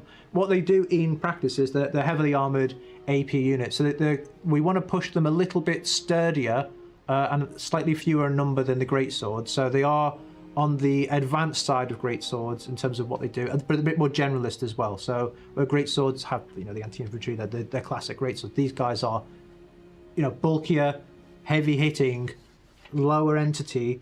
They're kind of like the epitome of Empire's infantry to date so far, and they're going to be a bit harder for other Empire factions to get hold of. But all of the Ulrican units that will be coming will be a bit easier for Toddbringer to get hold of, because of course they should be. He's Midland. They're right next to him. Yeah, he's got them in the back room waiting to come out. So we do have one other unit to show. Did these guys ever get into combat? Did it loop? I wasn't paying attention. I was looking at you. I'm hoping that everyone got to see them hitting people. I sat on the. They're raring to go. They are. For much longer than I thought I did. There we go. I think people have seen this before, right? You've seen them hitting. I'm looking at the chat. Did anyone else see them hitting, or do I have to vamp for time just so you can see them throwing their hammers? I'm to throw hammers. So we will. No, they didn't see them hitting. I really sat on there way too long recording them in idle then. So we do have one other unit to reveal, and funnily enough, we saw a Reddit post like a week ago that was, forget all of these units. There's one unit I really hope is part of the Empire pack, and that person is going to be very happy to see the Knights Panther. It is. Yeah, well, when we make the packs, it's obviously very themed around like a singular picture, and given that we're doing Boris Toddbringer, the Ulrican units, the Knights Panther also have a chapter house based in Middenheim as well as Talabheim. So we thought, well, we've got to capture all the major knightly orders as much as possible. So we've brought in these guys. You can see they've got a bit of anti-large on them already. So these are the anti-witch order orders that are in the game. Everyone's telling us. Yeah. I can also tell you, that I'm hunt pretty the sure that's the heretics wrong video, and, because I'm pretty sure their horse armor should be chaos. blue. The horse armor should be blue. I was going to say that they I mean, if my producer double clicks on that video, double click it, and then you click browse. Do you see another one in there called Knights Panther? Blue. If I could just stand up, I could do it. You can stand up. Do you think I could just run over and fix the video? They'll never know. On, keep vamping They'll never know. Yeah. Yeah, so they should be blue. Berry blue with some gold trim. Yeah. Such is the development and progress. Every day things are progressing, and we thought, we'll get the most recent version of the Knights Panther to show off. These ones, the most recent version. This was updated like 2 days ago, so that's the witch. Okay. Kill the witch. My bum wasn't on the stream there. So these are the Knights Panther. We're going to have to watch them idle again as we prepare for them to charge. You love an idle, so we can take our time. I do. I sat there and I was like, about 30, 40 seconds. I just love more units here, more variety, more depth. All these different units that we'll see it in a call second. on the lore of the Empire and stuff, and their own stories and stuff. And it's cool. Lovely in blue though. I could never imagine seeing him in silver. That's weird. Who would do that? Yeah. Exactly. But do you know what? What I do think that helps to emphasise is everything we're showing is development progress. Like this video I took yesterday to replace the one I took the day before. See, I think I think Bhashiva is cool and whatever, but it's compared to Middenheim, it's like, who gives a fuck? You know what I mean? Like, this is the shit. This is what it's all about. Could change depending on however Sean's feeling at that moment in time. But yeah, I think I'm just letting them see him fight for a little bit before we move on. I'm pumped. There we go. So what we have now is technically, but not really, 3 more units. So we are approaching the end of our end times section. And I really the whole lot of the end times DLC is just a vehicle for the Ulrich units to have some shit to smash up. So if you guys are, people may know, they may be able to work out what they are. I did, after some feedback from our talk on Tuesday, I made one of them a little bit harder. I still don't think it's that difficult. No, it's pretty obvious. Well, there's easy, medium, and hard in there for sure. I've made easy slightly harder, but still. And I think you helped with one of them earlier. Maybe. I'm giving the game away there, maybe. So if feel free to click these. Guess what you think they'll be. We will eventually come back and show you what they are. No comment. I think before we move on to our next bit, which is the thing I am most excited for in the entire stream, I'll just ask from you guys first. When are we going to hear from you next? I know the answer to this if you don't. You say it and we'll say it at the same time. June. So I think the plan at the moment is in June we'll come back. We may do it may be a stream, it may be a video. June's next month. Where June's not far away we're at all. looking at the moment to maybe talk about some of the free update stuff that's going to come with. Well, for me, I mean, it's the first one I hear. Maybe a video about some of the stuff you can expect to see there. But I saw it in chat. We do have one last clip for Lords of the End Times. So we have a fantastic voice actor for Boris Toddbringer lined up. You're going to be hearing loads of his voice when you're issuing orders on campaign and in battle. However, when you load into a custom battle, you're going to see that there's two Boris Toddbringer if you had Boris up, you wouldn't smash, you'd pass. Which you know and love. You know, and then there's one more. Sorry. That was great, Tom, but maybe just a little bit less. Bring it down a bit. Shut up, Ben!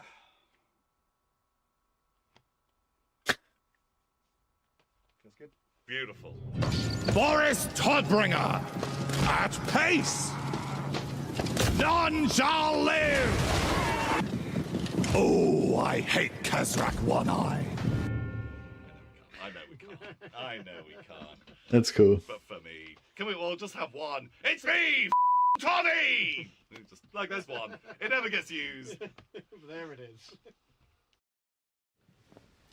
So there we go. That has been one of the hardest secrets to keep, but it is exciting, and they'll also, I think we've heard recently that there'll be about 2/3 of the ad-lib lines that Angori Tom gave in the recording studio, and he gave a lot. About 2/3 of them will make it into the game. Some of them just a little too hot to handle, but others will just about sneak in. So look forward to that, and that will be part coming on with Boris. So update 8 is Bhashiva, then there's an 8.1 update which is going to be Campaign AI, then 9 is going to be Lords of the End Times, then 9.1 is going to be a Siege update. On the Lords of the End Times. So we have our last game, and then we'll be doing Community Inbox. I've seen a few people interested in us talking about this. Did they say when Bhashiva's coming out? Like, shouldn't Bhashiva be out already? So here we go. Welcome, and you've perfectly sat in the positions that I prepared for. Seamless, absolutely seamless. So people haven't seen you guys in a while. So Dave, we last streamed together 7 years ago. It was a while. And Kev, we did Rome one. Yeah. They did not show Knights of the White Wolf, but I imagine the Tudor guy and the Knights of the White Wolf are basically just going to be pretty similar. The Tudor guy might be a little bit more ornate. Manage that with the yeah, I mean they'll definitely be obviously if they've got Tudor guy, they're obviously going to have Knights of the White Wolf. Rich and Sean for coming on. But I'm sure the Tudor guy are like essentially the more elite. Who are you guys? Dave, start with you. Who are you? And what are you doing on Total Warhammer 40,000? What are you doing? Who are you? Hiya. Yeah, so I'm David Petrie. I am the battle product owner for Total War. So basically, I look after the when and the what are the features that we're building across all of the super exciting games that we're doing. Of course, with a really big focus at the moment, as you might expect, on Total War Warhammer 40,000. So yeah. Also, massive 40k nerd, so this is this is a dream. 100% they're going to be 100%. very orc oriented. Like as if they're going to Tudor squad and not have Knights of the White Wolf. We don't have to talk about interests or anything. No. Okay, all right, okay, thank God. It's orcs. Hello, I'm Kevin. I am the art director on Warhammer 40,000. I think it's fair to say that I'm a Total War veteran. 26 years making Total War games. You were the man who did the spin in the December video, right? That's right. Yeah. I'm secretly behind every developer in the studio, just lurking. Dramatic Kev. Yeah, exactly. So the first question I had is a more broad one of how's development going? Oh. I'll throw that out to the room. We're cooking. We're cooking, we're busy away. Yeah. There's a lot of passion, a lot of fire, I think, to get something really, really awesome done. So yeah. So I think the team is. So we're going to talk about the dumbing down for console and all that shit. So there should be some juicy Battlefield, stuff. as far as I'm concerned, are pretty much in the bag, and campaign is. So they said they're going to talk about the scale of the game. It's doing good. So today we will be showing off one of the spoilers, I guess, but one of the planets, and we'll be showing off 3 battlefield flybys. Just for those at home, what's the level of polish that we'll be seeing on the assets that we share today? So I'll let Dave speak to the battle stuff. From what we're seeing on campaign, we captured it a few weeks ago. It is, I would say, relatively early. but it's definitely showing the intent of where we want to go visually with the planets. So the again, I apologize because I captured the footage for this. Yeah, so. and what we're going to be seeing on those is mostly the background artwork. So on top of that, there's a layer of there's the shroud and the region borders and all this kind of and the user interface, etc., etc. So we're not going to take a look at that today. So the caveats I had is even the build I got here was from a separate branch. So there wasn't the optimization on there that others have. So caveats I have are there's optimization work, a load of optimization. There was no optimization on the planet clip because that was exploratory there. It's work in progress. The camera still having work, and I've written down too dark planet rear, which I guess will make sense when we get there. So if you're happy, I'll throw us over to the planet. Yeah, go for it. So this is the first look at our intent for what a planet's going to look and feel like. So that's a hive waste planet. So we can see the hive cities on there. We've got road connections. Is it Orkami? Two Orkamis? Everything's a bit kind of sickly. You don't really want to go on vacation there with your mom or your kids. On your own then. On your own, yeah. It's a solo trip. Yeah. So this is one of our planet types. Our planets are kind of mix and match. We've got what we call. But what's the scale of it? How many elements are there on there? Like, can you walk around on the whole map? Or? Terrain type. So we've got arid biomes, temperate biome, ice biome. It looks like you can walk around on the whole map. And then we also have, on top of the planet, we have different kind of civilizational types. Okay. So this is a hive planet. So we can see the hive cities on it.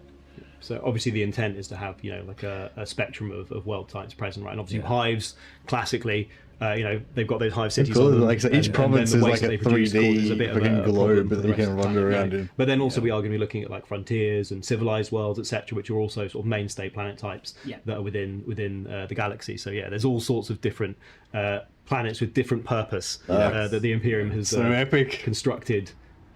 Sometimes lost. Often lost. Sometimes forgotten. Sometimes forgotten. It takes a long time for that. But really, like how many cities or locations of interest are on that world? Like, it'd be nice if I could mouse over the interface. Dave is a designer. I'm an artist. You'll see me like talking about art nonstop. Maybe it's too early for them to like have that stuff done. They're just more giving you an idea of what it looks like. So the question I have then that will maybe hit both of you in a different interpretation is what was the biggest challenge in trying to capture a whole planet? Yeah. So, I mean, it's not just about capturing a planet, because what we're really trying to do here is we're making a planet, we're making a Total War planet, we're making a Warhammer 40,000 planet. So we have to get the confluence of all those different items. This isn't just like planet Earth or Mars or whatever. So we really want to get the feeling that you're playing a Total War game, that there's a familiarity when you're playing it. Also, there's all of the I don't get too heavy on that cloud shit. I hate it. Like clouds, like look realistic, but they're also fucking getting really all annoying. those things, and normally that's like challenging just having enough. your vision obscured all the time. Doing that on a 2D map, something that doesn't represent anything that's actually everything's getting wrapped around the ball. In the game. It's just like a visual effect. It's just annoying. Actually, our lives have been made kind of easy, and a lot of our process is very similar to making the 2D maps because of our tool chain that we've developed. So the designers and the coders have got a tool that allows us to place things quite easily, and we don't have to manually go in and do that. So we promised we'd talk a little bit about scale here then. So I'll ask effectively the same question to you with a different flavour of it. If I'm a player, what is it like to try and capture a whole planet? So you're going to be fighting through region to region, basically on these continents, with the aim of basically capturing like a key region or a key location within that. And across how many regions conflicts, are there? You're going to be encountering all sorts of different scale of civilization and what's the word? What's the scale of the map? Like how many fucking regions are there on the map? So like, it gives a really cool opportunity for you to sort of encounter like more desolate, wastelandy places, like you can imagine when you end up fighting on around the perimeters of these hives, you're going to have like these wasteland battles effectively that are pretty much empty, right? Like some bits punctuating things, but largely it's pretty desolate out there, bar a few points of interest. And then, of course, when you work your way towards and into an actual hive, you're going to be fighting these much more dense, much more sort of like choke point oriented battles. But we'll get into a little bit of that soon, I'm sure. Then, but, it's a great idea of then how I'm taking a planet. How many planets would be in a system? A number of planets. More than one. More than one. So they're going to talk about scales. They won't tell us how many regions there are on a planet. They won't tell us how many planets there are. It's possible to be one, but that's, again, strength of the tool set. I would say it's going to be a handful of planets. It's not going to be like dozens and dozens of planets in a system. So it'll, How many can you fit in your hand?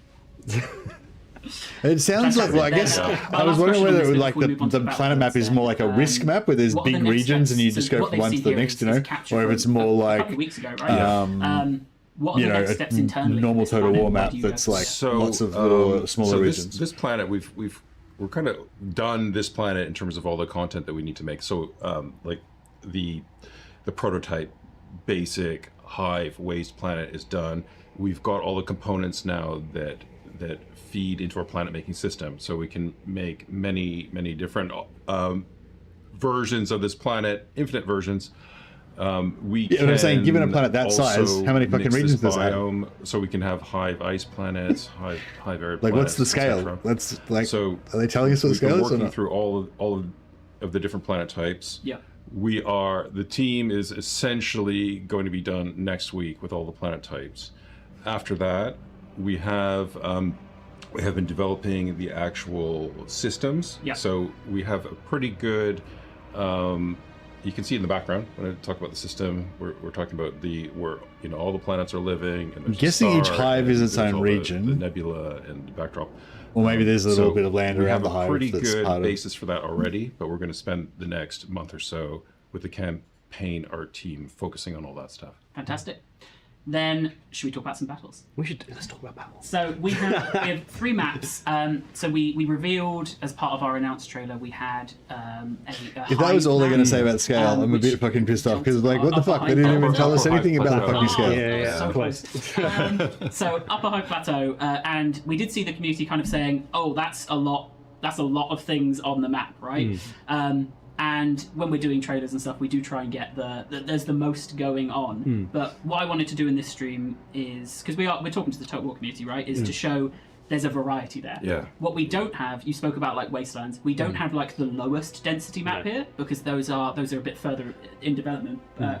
Still to be developed in that stage. But we do have some medium lows, and then the one. And there's only so they're saying that was a high density map. So when I said presumably earlier lots that of we have all regions these battle on it, maps, because it's a high density map. That wasn't strictly true. We do have two additional maps that we're working on, which are the lowest of low density. Oh, they're saying this is that's exciting. That's really exciting. So this is a high density map. To speak of this a little bit, basically, like there's going to be a really, really wide variety of spaces that you can fight in this game, right? Like you're going to be able to fight in much more dense environments and much more sparse ones. This one is like somewhere towards the bottom half of that sort of sparseness, right? Like you can see overall, you've got enough space on one side there to have an entire conflict, right? You can have 2 massed armies meet there, 20 units at least between that, having a big conflict on that side of the map. But you could also have it over here on the left-hand side, and it will end up being a little bit more sort of like, rat running.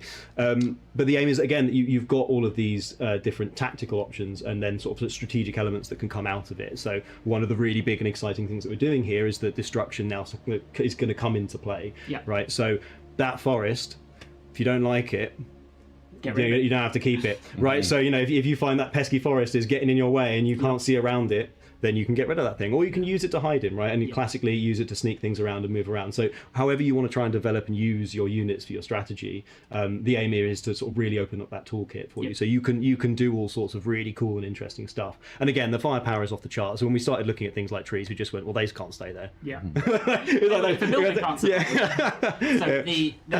So some of the caveats I'll give for this as well, because I recorded this with a debug camera, I like the idea of the really up the big height maps. just because otherwise it would take me so long. Cool if they had really big maps, but the deployment areas were different, so you could randomly be in one area or another area. Like they said, you can go to those areas, but it could be cool if you would sort of be encouraged to go to the different random areas, different angles and shit. Like kind of like it is in Bannerlord. and I plonked down. They make a lot of use out of the same infantry maps because the maps are really big and you just start in different parts of it. It's the same unit, just 20 of them. Infantry squad, sorry. So just so they can see what that looks like in terms of how big these maps are. No, they're absolutely honking. Okay, so they're going to talk about the scale of the battle maps, not about the scale of the actual and not only that, they're all quite switchable in terms of lighting and those units look a lot bigger than the units we saw previously.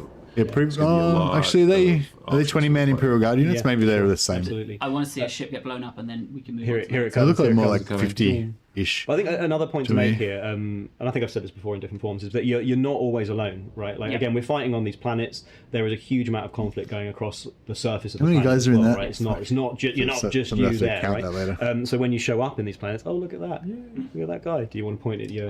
He'll come back. Okay. Maybe someone's say like somewhere between 20 and 50 in a minute, but you're not alone. Infantry per unit. So when you arrive on this planet, it might be, depending on the campaign situation, that you're looks actually like a cool little regiment a fight that might be in conflict. That doesn't mean there's loads of stuff going on, but there will be like a number of small skirmishes potentially happening in the middle of the battlefield. Multiple deployment types, like whether you decide to orbit, help or hinder land, really is down to you, depending on your alignment, I guess, and how much you care about those poor guardsmen and their lives. Yeah, I hope they optimize them really well for low level systems, so my computer can run it. This is the map from the trailer.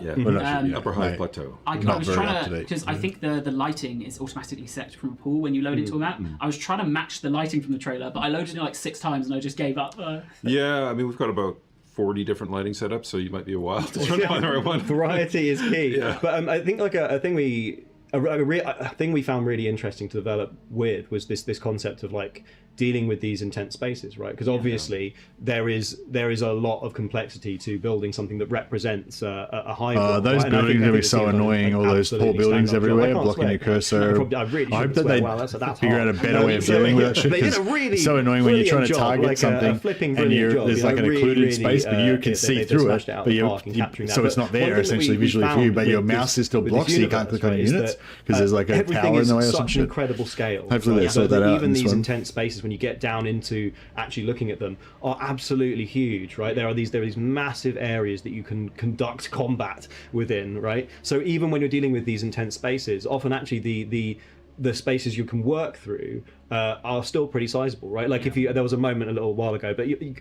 try and point at one down there, just down below the camera. Turn the camera down. Should be able to level buildings. I wouldn't be surprised if you can. Like a sizable army in a lot of these spaces, and then in many of those spaces where things do get tight, there are opportunities to remove buildings and sort of make it a little bit bigger. How cool would it be taking your like company level really values line of sight, Imperial Guard with a couple of squadron of tanks or something through a and I think that's been the biggest mental shift bombed out Empire City or something. Dense maps in other Total War games. These are all obstacles I'm forced to work around the whole time. But a lot of these buildings I can get rid of. I can make this a lower density map if I want. So they're saying you can blow them up.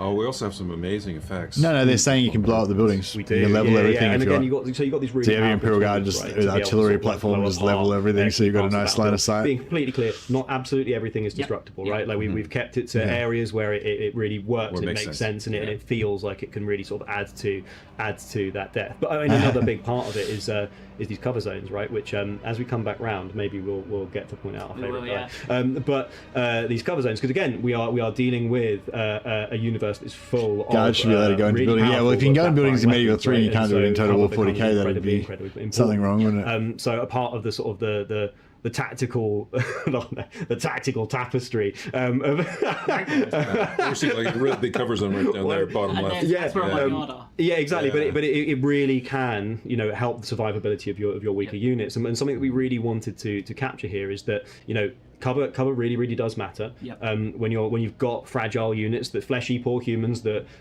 can't take a huge amount of punches or particularly get hit by bolt rounds, right? Like they need somewhere that gives them a bit of rest. It's about here we go. If they spot them on the left, There you go. Middle left. There he is. He's waving. Oh yeah, there's a little guy there. So sometimes people stand on ruins. That's neat. But anyway, let's not worry too much now. But yeah, you can end up in these cover to cover fights, right? And at that point, it's about what tools do I have available to me? What can I unstick this situation with? And of course, you got so many toys here, right? You've got units that can jump over things with jetpacks and land and get into a melee, because melee is a great way to unstick a cover. But you also have blow these... up a building that's next to them and drop it on top. Drop it on them, absolutely. You've got these wild bombardments if you positioned or have your fleet, in orbit nearby you.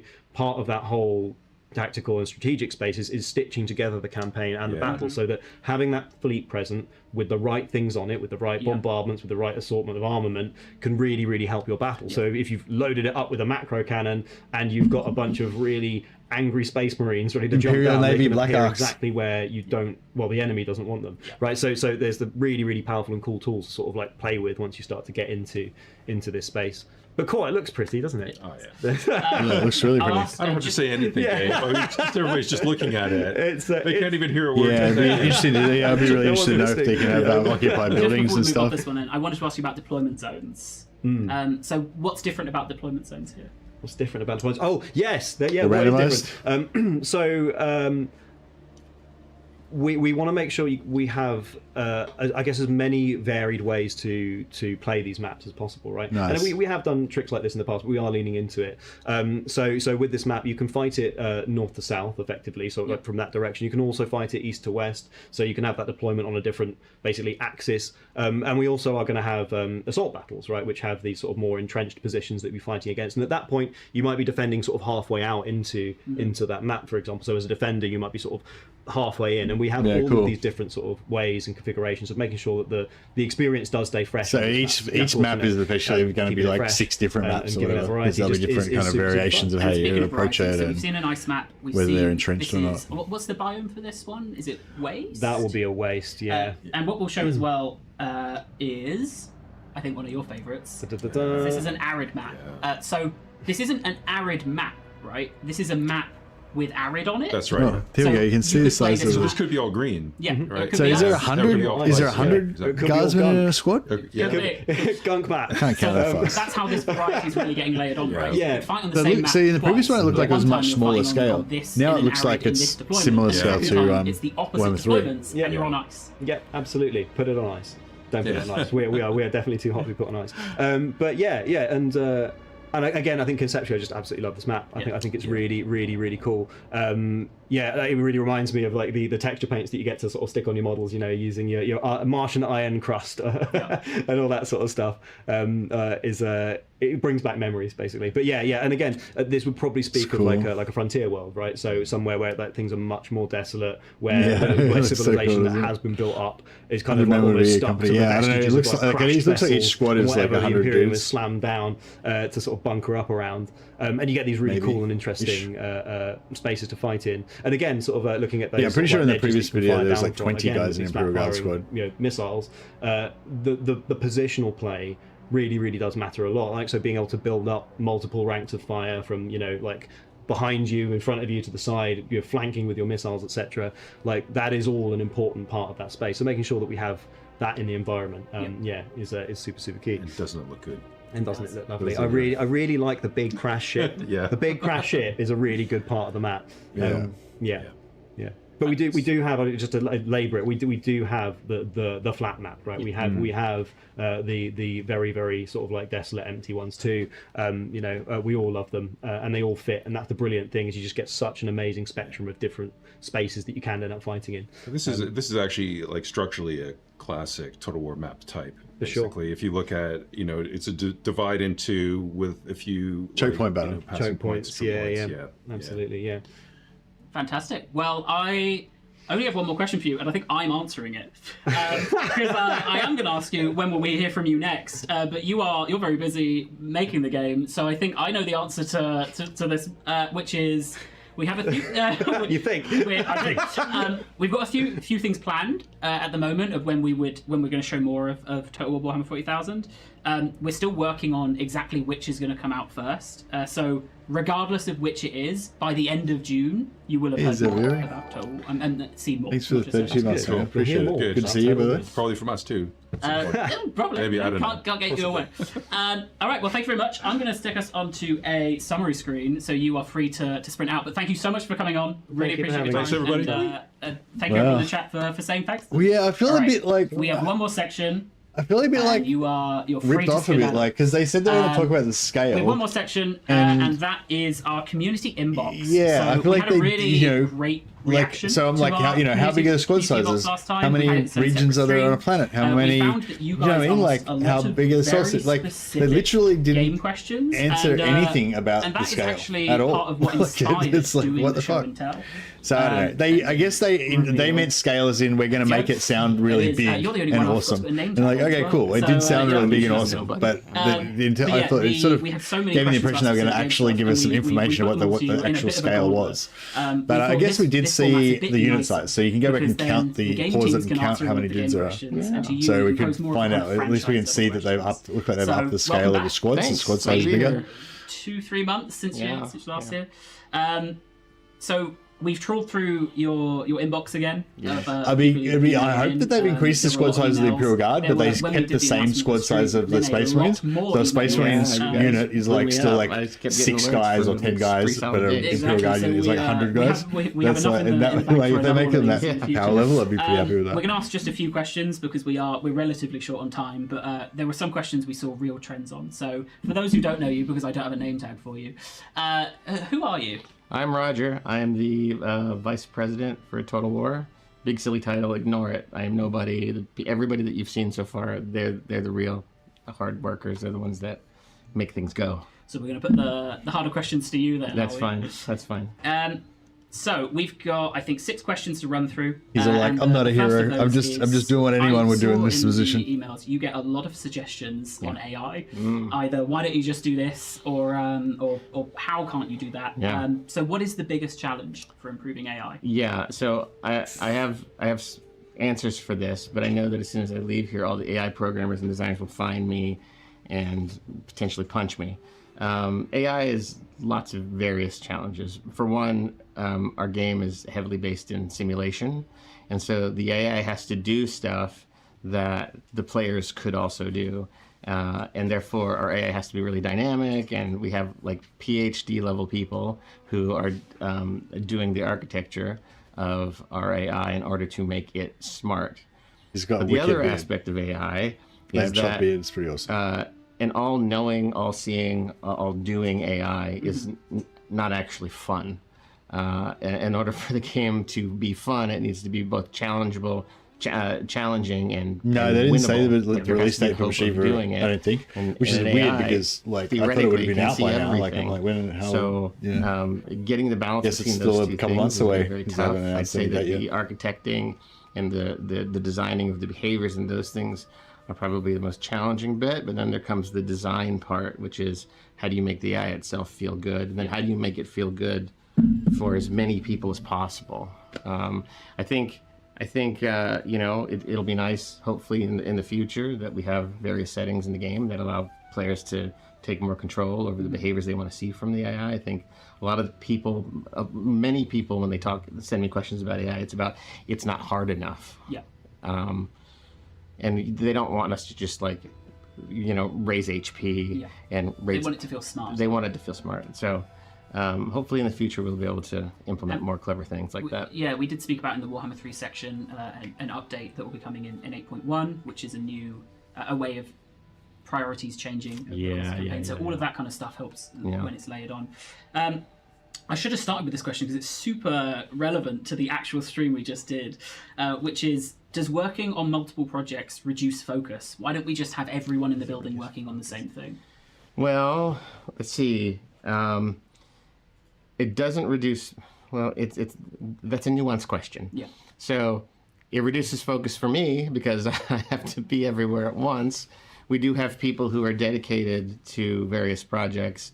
The way the games are made is that games are in various levels of production, and so you don't necessarily need the same people at the beginning as you do in the middle of production or near the end, and that we need to also move everyone. We also, so we have the ability to move people around, helps make our production more efficient. Also, if we were to just a 100% staff, a complete team who could build a thing end to end, what you would have is that you may have places for no one nowhere to go. They're just sitting there not being able to do work. So we have to find that balance between making sure we have the right number of employees in the building who can always be working and be productive and also not be wasteful, and also have enough projects going at once that we can kind of, release game over game over game. It's the intent that we're trying to release a game, every several years. That's the desire for the business. Of course, it has to be good first. So the bottom line is it's not a loss of focus. It's a strategic decision. To manage our people. That is, I can see people as well. They are understand that I've maybe just given all of the hardball questions to you, and everyone else got, how are you doing? And you're getting, why are you putting people on different projects? So the next question is something that actually I think a lot of our player base will. Yeah, well, Roger's going to get all the hard questions because he's the guy who makes the hard decisions. What's the biggest hurdle That's in why, getting a new player into Total War? So our game is really hard. The strategy games in general, but our game is really hard to talk about. It's not. It's if you play a shooter like Call of Duty or something, it's like, well, it's conceptually for people it's easy. You just pick up a gun, you point it, and you fire. Our game has depth and complexity and nuance, and a lot of the joy that you get from playing a strategy game, particularly Total War, is sort of the many hours you play, spend time like manipulating your game in order to appeal to the things that you're interested in. Yeah, and explore different paths and get this kind of many layered understanding of the game and all the different variations that can. To be fair, I think we've not done a very good job with our onboarding. I mean, we've tried. I think the prologue is probably our best effort for Warhammer 3. But the secret, the sort of in the industry, the jargon for games is easy to play, hard to master. And we just don't have the easy to play part quite right. So we need to get that part better. And then I think, I do think there are many people who would love strategy games if we just gave it to them in a way that they could more easily absorb it. But I think what we've looked at is how to make the slope easier. I feel like you missed the point there, Xavier. Right? Yeah. Without making the game feel easy. How can I get into trying the to make games any points industry? about shooters. This is a question you get quite a lot. Yeah, I love that question. People find me on LinkedIn and they ask me this question, and I always answer because I think it feels like some big secret. There are multiple ways to get into the industry. There's no clear-cut way. I'll give a few examples, but I'd say probably the most important aspect to trying to get in the industry, if you really want to be in the industry, must be a willingness to relocate. I want to listen to Roger, but I also want to just go back and look at there's not a game of studio. The two Guard smashing Beastmen as well. And if you are brand new to the industry and you've never done anything that's relevant, you're probably not going to get a job that's remote. Because you don't have the skills, you don't have the thing that needs to be offered to a company to incur the fact that you're farther away. My recommendation for people is QA. QA is always a really great entry point to get in. I know lots of people who've gotten into QA who've had like master's degrees in psychology or mathematics or anything else. Obviously, if you can go, get training to do character art, programming or any of those things, those are obvious ways to get in. But if you're coming into it from effectively nothing, and you want to get into like game design or those sorts of things, QA really is the secret, and just getting QA job anywhere is better than nowhere. So like even if you're targeting like a really huge studio in order to get a job in your favorite game, just find somewhere that will give you a job. And then the last piece of advice, particularly for those that want to do game design, is get into the modding community. Like really so many people here from the modding. Totally. And in my whole career, I mean, I've been in the business now for 20 years, and the vast majority of my designer colleagues have all come from modding of some flavor. And when you mod, you get to learn how games are made. You get to then experiment and share it with people and see how people react. Because so much of game design is really trying to understand human behavior and understand what does fun mean. And if you can spend time in your own free time learning that, when you do finally get a job and you get people who can mentor you, a lot of the language of understanding game development becomes much easier. But otherwise, QA number one. Yeah, I'm super interested in that as well. Like I just have that whole like two more questions what for is you then, fun and they are and stuff. they're You know, pretty I funky. mean, I tend to waffle on about it quite a lot when I'm streaming, but I try sometimes I try not to too where much. the So I feel game's like I'm moving, just like if we should be moving more towards philosophizing a instead of slower playing and stuff. 4X But game or a faster yeah, I feel like arcade it's game. really important. Is there a franchise like I feel like level that's route kind from of you the as to whole what almost is spiritual side of gaming. You know, So internally, there's lots of internal debate about the franchise. Me and people on my direct team to define exactly what Total War is. That's not something I'm interested in doing because I want Total War to be what it needs to be for the thing that we're building. So I want to make sure that when we start a project like Med 3 or we start a project like 40,000, when we go into it, we're thinking about the basic structure and the way that Total War games are made, but I want the game to find itself. Yep. And so, you know, if the game is better to be more arcadey and punchy and fast and zingy, then great. Or if the game is better to be slow and methodical and thoughtful and, you know, crunchy, then that's okay too. I don't want to define a defined franchise direction. But that being said, I do think it's important for the franchise to try to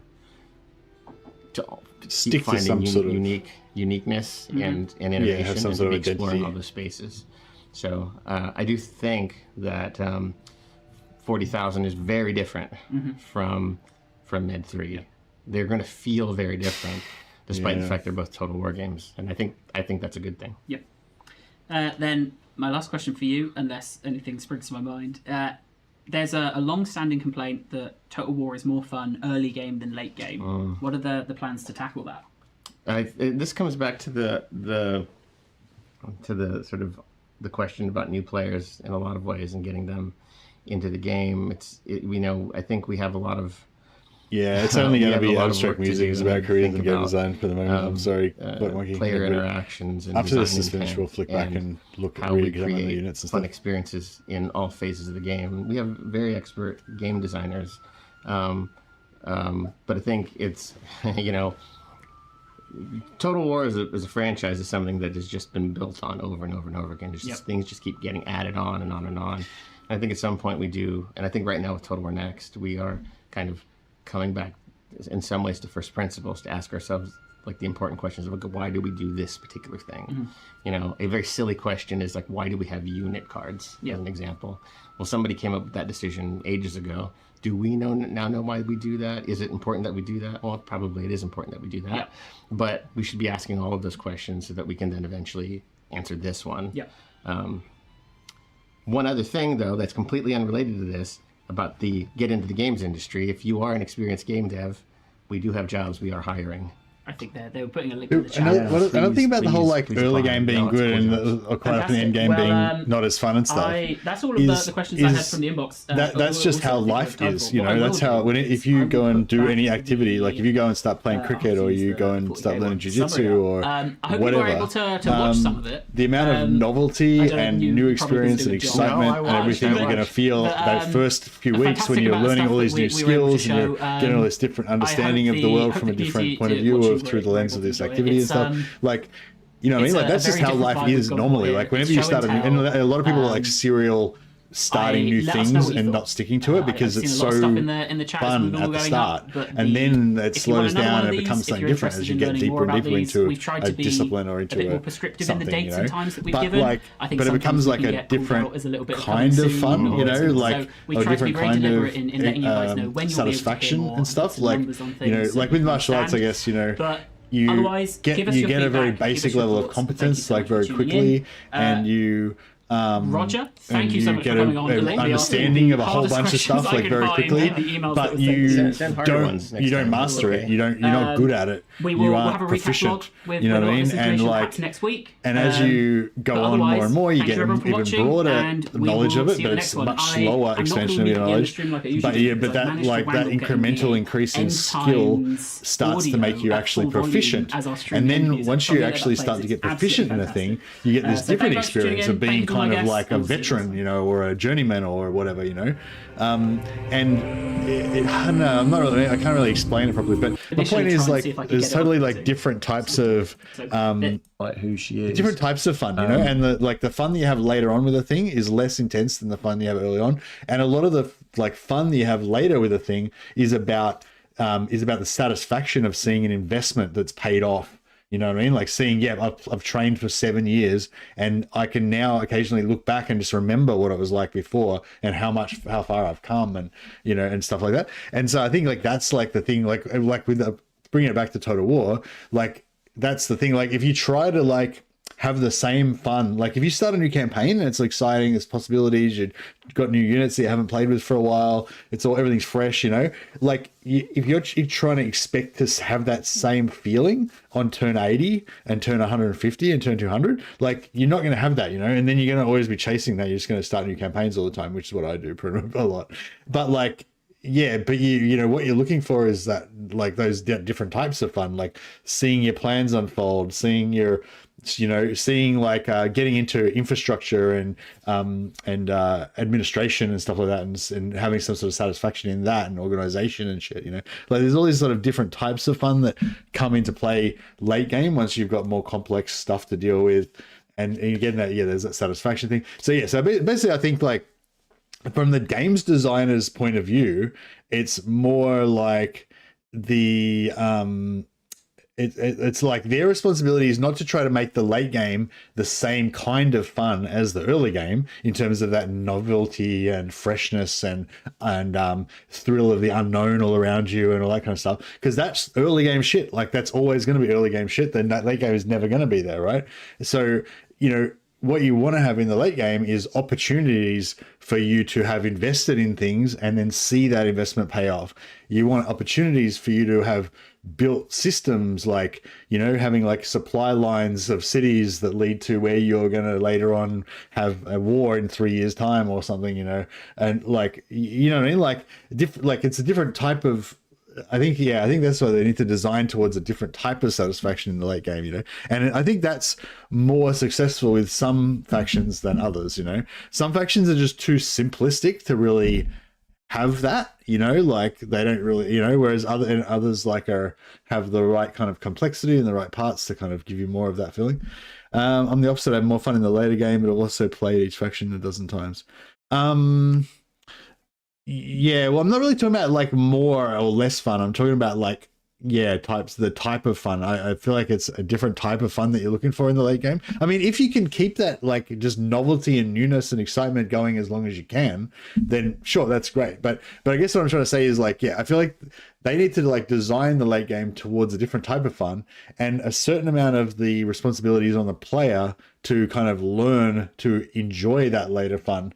And, you know, and I guess then that comes back onto creative assembly with being able to create those elements in such a way that it kind of encourages you to learn those other types of fun, you know, like, because like a new player is going to be able to play the game and straight away enjoy like having some infantry and making them fight some other infantry and figuring out their cavalry can go around and flank around the back and charge them in the back, or the cavalry can chase the archers away to stop their archers from shooting or whatever, you know, like, you know, have that fun straight away and like instantly understand that, you know. But then like getting into the deeper parts of the game, you know, like, yeah, I don't know, it's a really interesting problem. Yeah, I don't know. I find it, I mean, obviously I don't have to worry about it from the point of view of having to create it or having to fix it. But yeah, but I'm really interested in it from the point of view of analyzing it and going, oh yeah, this campaign is fun because of this, and this. I can see what makes it fun, or this campaign is not fun, and I don't know why, but maybe it's because of this, and this, you know, that kind of stuff. Anyway, I guess I was just like, yeah, I always think like kind of like what you were saying, Clock Monkey, that I'm not interested in abstract musings about careers and game designs, and I kind of feel like I am as well. But also every time I think this guy's name is Roger. Every time Roger does do these speeches, I always end up getting really into what he's saying. Yeah, I don't know. I dig it. But anyway. Let's count some Imperial Guard. Oh wait, let's watch some Tudor Guard beat the shit out of some beastmen. Because they weren't filmed by me. You guys are now getting the videos I filmed. So brace yourselves. Yeah. You see him in his Lord Selection screen, and now there's some Tudor Guard in the background there. So Empire is finally getting with his new model there. Roger successfully brings out the ramble. Yeah, on me in my brings out my ramble. Yeah. somewhere in Lustria, I would imagine. He's not gone quite as far. Toddbringer. Afield. No, he's perfect time for vengeance. Now he's going to take the fight to everyone else. So yeah, he'll start in a position. Knights of the White Wolf. Yeah, so the Empire's finally getting some juicy, fucking roided up infantry. Look at these bad boys. It says it on the screen. It's a Tunisian god. Yeah, I wonder if the Knights of the like I said, the Knights of the White Wolf are 100% coming. Like, if they were gonna have the Tunisian guard and not have the Knights of the White Wolf, it'd be like having like Demigriff cavalry and not having Empire Knights or Reichsguard. You know what I mean? Like, it'd be just really weird. Like, because the Tunisian guard are like basically. I think if you join that, like, there's the Knights of the White Wolf, which is an order of knights that's basically dedicated to Ulrich and stuff, and then the Tunisian Guard are drawn from the Knights of the White Wolf, and they're like the temple, kind of like the temple guard of Ulrich. Like they're like elite veteran, like first company Terminator veteran versions of the Knights of the White Wolf. So you know what I mean? Like they kind of literally are Knights of the White Wolf. So I feel like obviously we're going to get Knights of the White Wolf. Like you couldn't have them without Knights of the White Wolf. So that's if everyone's worried about that, I think we're guaranteed to get them. Slightly fewer number than the great. See, I'm guessing. I wonder if they'll just use the exact same armor, or if these guys have like slightly more. Like, I wouldn't mind seeing the Knights of the White Wolf have a little bit less embellished. You know, like less embellished armor. Looks a bit more basic or whatever. Is to show that these guys are more veteran and more like kind of elite and stuff. They're kind of like the epitome of Empire's infantry to date so far. And but yeah, look at their stat line. Looking beasts. To get hold of. They're a bit slow on their front foot, but yeah, 42 melee attack, armor piercing. Because of course they should be. Sorry, armor sundering. Plus armor piercing. In the back room. 53 melee defense. So we do like they're tanky, and they've got 11.4k health on 80 units. So each dude's got like 170 hit points or something. I sat on the pretty cool. They are for much longer than I thought I did. There we go. I think people have seen this before, right? I don't have any insurance, and I just fucked myself up in my first session back. So I'm out for, I don't know, weeks now, I guess. But, oh well. We will... no, they didn't see them hitting. I really sat on way too long recording them in idle then. I'm so rapt about this. One of the units reveal, and funnily enough, we saw a Reddit post Berserker! That was... forget all of these Empire armored Wrathmongers. Yeah, they're not quite on the Wrathmonger level, but they're kind of like the Empire's answer, like the Empire's budget, you know, version of Wrathmongers or Aspiring Champions or something. You know, like they're nowhere near as they're a smaller entity size, more hit points per entity, more elite stat line. But the Knights Panther also. But obviously not to the level of Wrathmongers or Aspiring Champions. But they're the best that you're going to get as Empire, which is cool. As possible. So we've brought in these guys. You can see they've got a bit of anti-large on them already, so they've got a slightly different role from the existing knightly orders that are in the game right now. Yeah. I can also tell you, I'm pretty sure that's the wrong video, because I'm pretty sure their horse armor should be blue. The horse armor should be blue. Yeah, it was fucked. I popped a rib somehow, and it's so fucked because it's like nothing even special. Like, it was just a guy was just on top of me. Like, I was on the bottom here inside control. There was nothing even bad. Like, he wasn't even smashing me that hard or anything. And then I just fucking did it to myself. Basically, I just twisted really violently somehow, trying to like whatever, and my like dilapidated body that hasn't trained in 5 years just fucking popped the gasket. They'll never know. Yeah, I feel like if I had have just survived my first couple of sessions so that my muscles like tightened up a bit and stuff, I probably would have been fine. But just going from like it was my very first class back, I just managed to pop myself. Cartilage between the ribs popped. It was nice to see my friend was out for 2 months. Yeah, I suspect that's what's happening to me. Like every day, about a dozen times, it fucking pops out and pops back in, and fucking hurts like fuck. And yeah, it's been about a week and a half since that happened, and it doesn't feel it. It basically feels exactly the same now. It doesn't even feel like it doesn't feel like it's gotten any better even after a week and a half. So yeah, I suspect it's going to take a long time to fix itself. Until I've sat here in the hot anyway, sorry, I was literally today saying I'm going to stop talking about my fucking rib because it's kind of unprofessional. Who gives a shit? Devastating. Lovely in blue though. I could never imagine seeing him. Yeah, Knights Panther. I'd be interested to see how they're going to make the Knights Panther interesting. You know what I mean? Like they're like anti-large. They're into psychology. Like I don't know. Like I think I would still want to get them just because they look cool, and it'd be nice to just have a different colored knights mixed in with your posse, just to show the tapestry of the different flavors of the Empire. But it'd be cool if they actually did something particularly good, or if there was like a landmark building Well, there is a landmark building in Middenheim, in Middenland, sorry, that you can build for them. And yeah, if they put some sort of, like how the Knights of the Black Rose have that like unkillable trait that they can get. If you, yeah, it'd be cool if they had a land, like even if they're just like, this is their basic stat line normally, but they have like that landmark building that makes them be able to do something really cool, like something special. You know, people may know. They may be able to work that way, out they, you know, they're not like ridiculously overbalanced, but they're not also, you know, in multiplayer or at the start of the campaign. But they're also like, you know, if you invest, then you can make them really cool. There's a layer of you know, there's the shroud and the region borders and all this kind of, you know, and the user interface, etc., etc. So we're not going to take a look at that today. So the caveats I had is, so even the build I got here was from a separate branch. So there wasn't the optimization. Do the Knights of the Blazing Sun get magic attacks? Caveats I have are there's optimization work, a load of optimization. Pretty sure some of like either Knights of, no, they get flaming attacks, don't they? They're not magical and flaming, are they? It's work in progress. The camera still having work, and I've written down Too Dark Planet Rear. Which I guess will make sense. They don't get, Knights of the Blazing Sun don't get flaming attacks. So this is the first look at I thought they had flaming our lances. intent for what a planet's going to look and feel like. So that's a hive waste planet. So we can see the hive cities on there. I'll come back to this because I want to like listen in detail to see if they definitely didn't really explicitly state anything about the scale, which I was really annoyed about. But it'd be, yeah, I might go back and like examine everything they say to see if there's any more like kind of inference about what, you know, anything that we can infer about what the scale is. They definitely showed the unit scale though. I'll try and get a close up. Yeah, and I'm sure these units are like 5 times the size of the ones that we got shown in the previous battles. And I feel like it looks a lot more Total War-ish. Like that previous battle we saw, it looked a lot more MOBA, like, you know, Dawn of War style, like small scale, like Dawn of War. Whereas I feel like this one looks a lot more. Okay, so that's one unit there, right? I'm not sure here. Is that one unit there? I think this is one unit here. So it'll be like 1, 2, 3, 4, 5, 6, 7, 8, 9, 10, 11, 12, 13, 14, 15, 16, 17, 18, 19, 20. 1, 2, 3, 4, 5, 6, 7, 28, 29, 30, 31, 32, 33, 34, 35, 36, 37, 38, 39, 40, 41, 42, 43, 44. Yeah, well, I'm about halfway. I reckon we're about 45. So it's like probably like, yeah, like 90, like between 80 and 100 men per unit. So yeah, maybe 120. Yeah, something like that. So yeah, but it was like pretty clearly like around 20 men per unit in that previous video.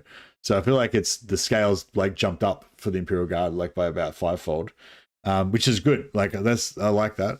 Especially if, like I said, especially if they keep the Space Marine squads at like just like 6-man, 5-man squads, because it will feel so different. You know what I mean? Like if you play Imperial Guard and then you go and play Space Marines, it'll feel like you're just playing with armies of aspiring champions. You know, you just have like 50 guys and that's your entire army. You know, whereas like the Imperial Guard have got like the 2,000 dudes that they bring onto the battlefield. You know, I feel like 50 Space Marines would rip through 2,000 Imperial Guard and pretty fast. Well, in the lore anyway. Well, if it was a Space Marine novel, then they would rip through the Space Marines really fast. I mean, they would rip through an entire regiment of Imperial Guard really fast. If it was an Imperial Guard novel, then, you know, the fucking Stormtroopers would come in and, like, use their tactical superiority to take out the Space Marines. Space Marines should be max, like, 10. I think that's in the lore. Yeah, so Space Marines, well, actually, my knowledge is pretty old because I haven't really followed anything since the like the last, I don't know, 10 years or so, I guess, basically since the Primaris came out. But before Primaris, yeah, 10-man squads was like the kind of standard squads, and then you had combat squads which are like half squads of 5-man. But now there's like the Primaris squads which I think are 6-man. Primaris squads are standard 6-man. I don't know, maybe they can vary, I'm not sure. But yeah, and it's going to be Primaris Marines in this, I'm sure. Which is a bummer because I wish it was Firstborn Marines. Like I wish it was set like before the Primaris came out. Tactical superiority as a human against the Space Marines. Good luck, mate. Yeah, well, that's what I'm saying. But if it's an Imperial Guard one, then you know, if it's Imperial Guard like Stormtrooper novel or some shit, then you know, it would show them heroically somehow doing it. That's the whole point of like all of the fluff of like, you remember the fluff of Games Workshop. The whole point of it is to sell miniatures. So whichever novel you're reading, it's going to make that race, whatever you're reading about, is the best race in the universe. That it'll make you get pumped to buy their miniatures, basically. So that's the point I was making. And the same with the army books. Like if you read whichever army book you read, is like makes your race out to be the strongest and stuff. So yeah, not giving much away in terms of units. Like all we're seeing is like just basic rifleman companies, as far as I can see. Like pretty far away in these shots, but you can pretty clearly see these just normal grunts with las guns. I want to watch the Star Days again. When's the Star Days 2 coming out? Jeez. But yeah, I might just listen to the part about the planet again, just to see if they do actually mention anything about scale, because I think I was like talking over them, whinging about how they weren't telling me what the scale was the whole time, when they were possibly giving away clues. Gonna look and feel like. So that's a hive waste planet. So we can see the hive cities on there. We've got road connections. Some orc armies. We have everything's a bit kind of sickly. You don't really want to go on vacation there with your mom or your kids. On your own then. On your own, yeah, yeah. It's a solo trip. Yeah. He talked about there being regions. He didn't talk about how big they were or how many there were in a given area. So planets are kind of mix and match. We've got what we call biomes, which is the overall terrain type. So we've got arid biomes, temperate biome, ice biome, waste biome, and then we also have, on top of the planet, we have different kind of civilizational types. Okay. So this is a hive planet. So we can see the hive cities on it. So obviously the intent is to have, like a spectrum of world types present, right? And obviously hives classically, they've got those hive cities on them, and then the waste that they produce causes a bit of a problem for the rest of the planet, right? But then also we are going to be looking at like frontiers and civilized worlds, etc., which are also sort of mainstay planet types that are within the galaxy. So yeah, there's all sorts of different planets with different purpose that the Imperium has constructed. Sometimes lost. Often lost. Sometimes forgotten. Sometimes forgotten. It takes a long time for that bureaucracy train to work.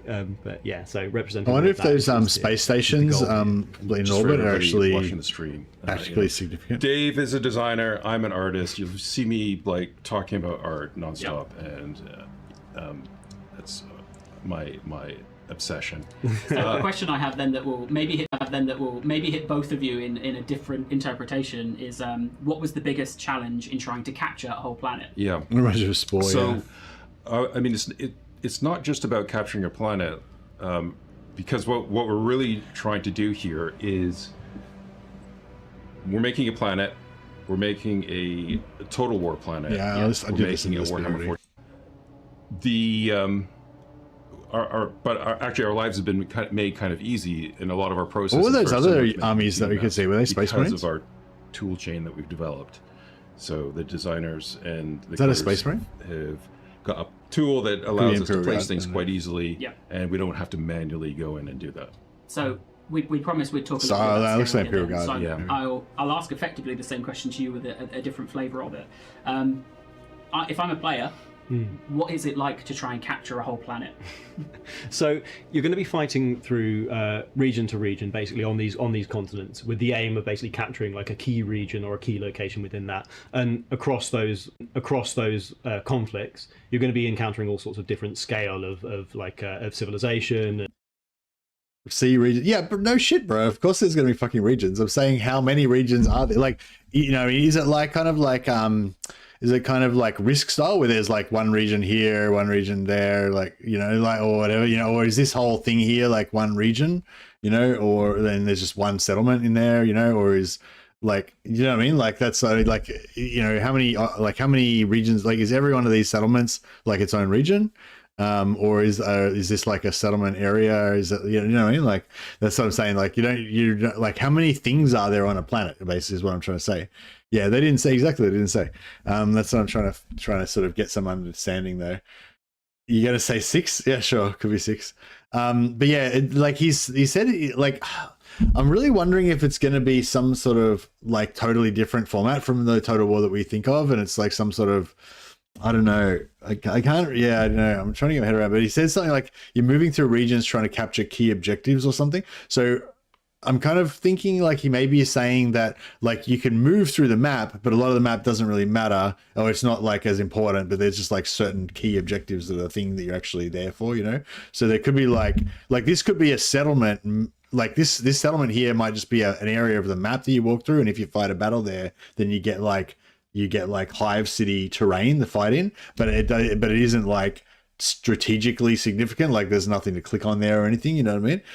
And they might like the whole planet might only have like 3 tactical objectives. Like there could be like the spaceport, the capital Hive City, and the fucking mining conglomerate system, whatever, you know, like, you know, maybe, I don't know. That's what I'm saying. Like I really like to understand more about the structure of the game. Like when Josh said, what's it like to capture a planet? I thought, this is exactly what I know. I want to know what it's like to capture the planet. And then they go on to give you like absolutely no fucking information about what it's like to capture a planet at all. It's like, fuck. But that's cool, you know, whatever. It's early days. They're just it's just a promotional opportunity, really. Like they're not trying to give away heaps of information. And like, even if they did give a lot of information away, it's all subject to change anyway. So it's like, yeah. So I'm guessing they were under, you know, instructions not to give too much specific away, but it was just frustrating because it's like asked the question that I wanted to know the answer to, but they just didn't really answer it. Is getting all those things, and normally that's challenging enough for when we're doing that on a 2D map. Yeah. But now everything's getting wrapped around the ball. They said there was going to be more shit on the forums or something, like with more detailed information and stuff. Like, did anyone find any of that shit? Like, I don't know. Like, is there anything about Warhammer 40k or? I tried to have a bit of a look on their website. I can't find anything on their forum. I don't know. Like, yeah, I rely on the Discord announcements, and there's usually a link in there, and then I click on the link to go to the forum page. I don't know. Yeah, but in terms of just navigating around the forums, I don't really know how to find anything on there or anything. There's all like different sections for different games and stuff. Like, I don't know where you're supposed to look for the main like I don't even think it's on the main announcements. It might be nestled into like sub forums or something. Oh, anyway, if anyone finds anything useful in the forums, then yeah, let me know. Share me a link or something. I'd be interested to check it out.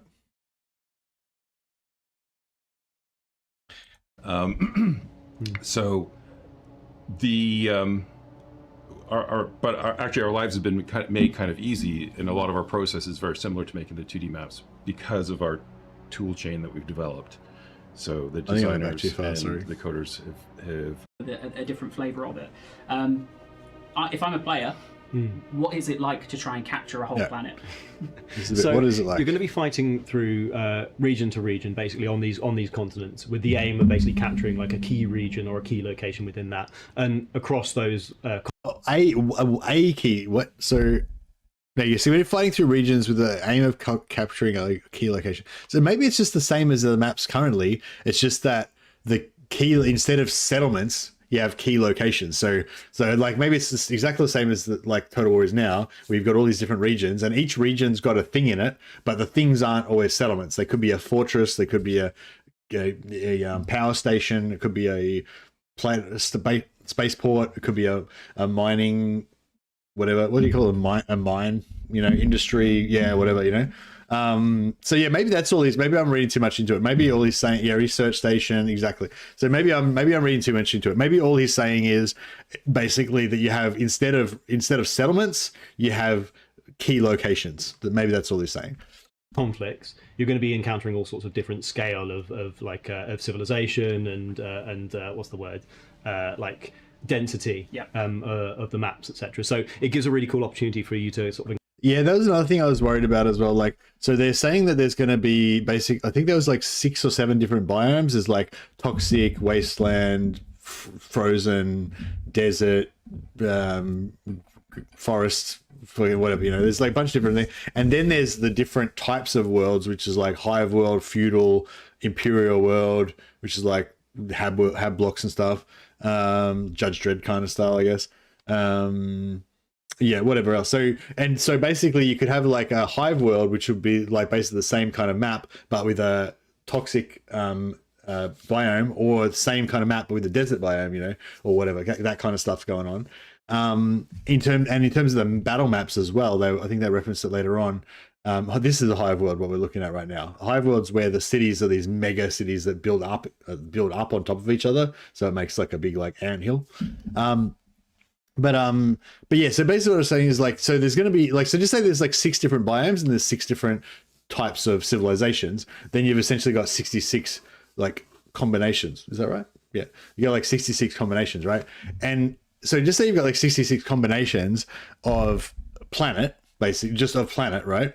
And then on those locations of the planet, you've got like, you know, when you're fighting inside a hive city, where you're fighting outside a hive city, where you're fighting in an open plain or whatever. So, you know what I mean? So maybe you've got, you know, 3 more variations. So instead of 66, you got 200 and, or you got you got like 200 variations. So just say what I'm saying is like, so just say you got like 200 basic variations of battle maps that you can have, but a bunch of them are like structurally identical. They just have a different biome template, but the actual playable area and the shape of everything is still the same, right?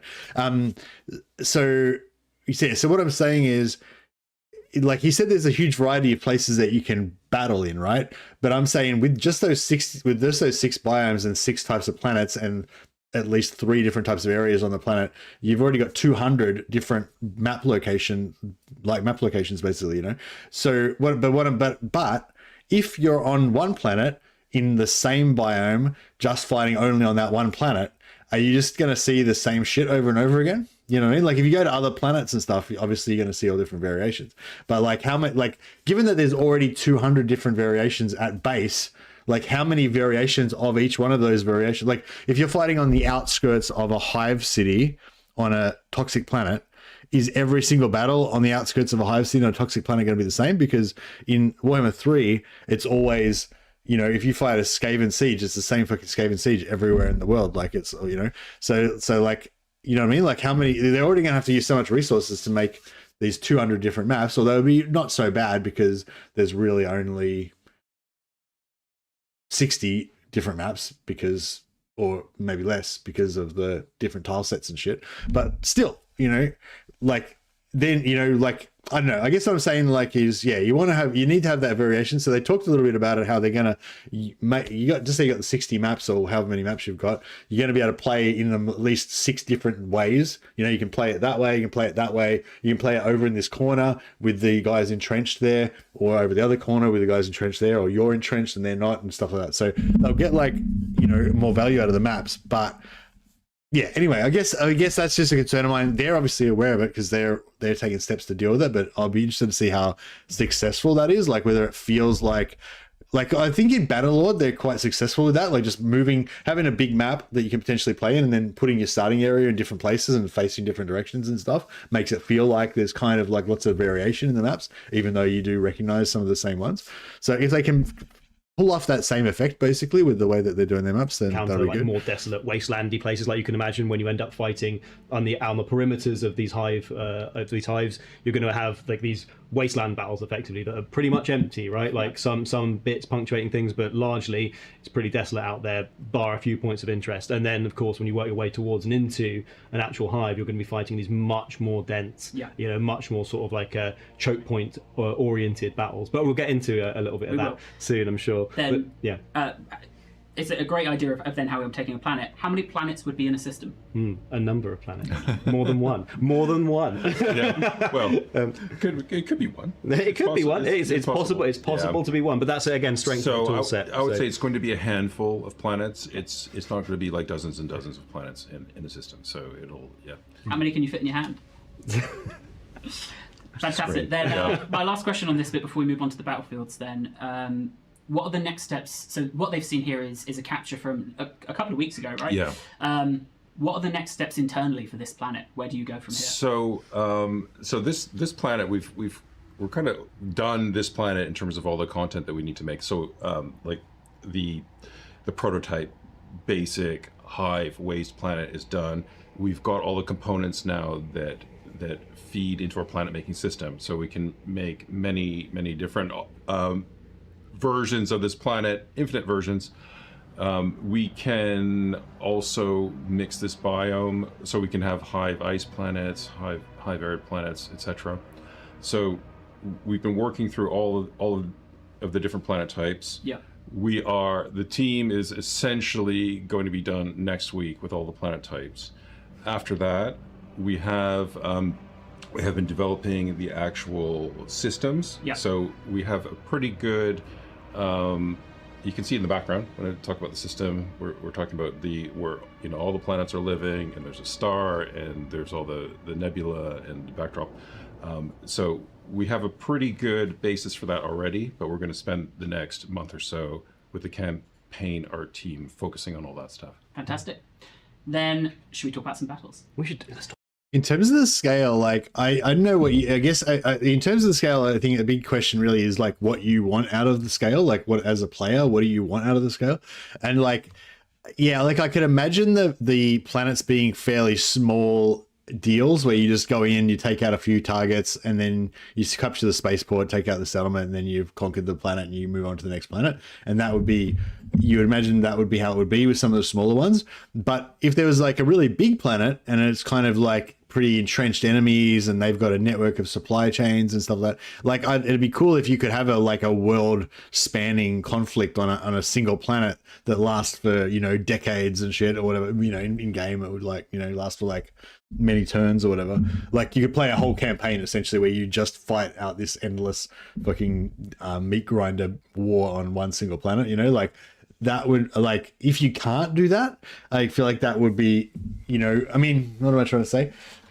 If you could do that, that would be cool because that would represent one aspect, like one big aspect of the 40k universe. Like that's shit that happens like all the time, like there's all these planets that are like at various times in history that are locked in these like basically endless wars or really long wars, so yeah, I guess that's why I kind of was hoping to get an understanding of the scale, like how long does it take to take a planet, how quickly can like an army circumnavigate a planet or whatever, what I mean? Yeah, it's kind of sounded like that in the first video where they announced the game, something about short and very long campaigns.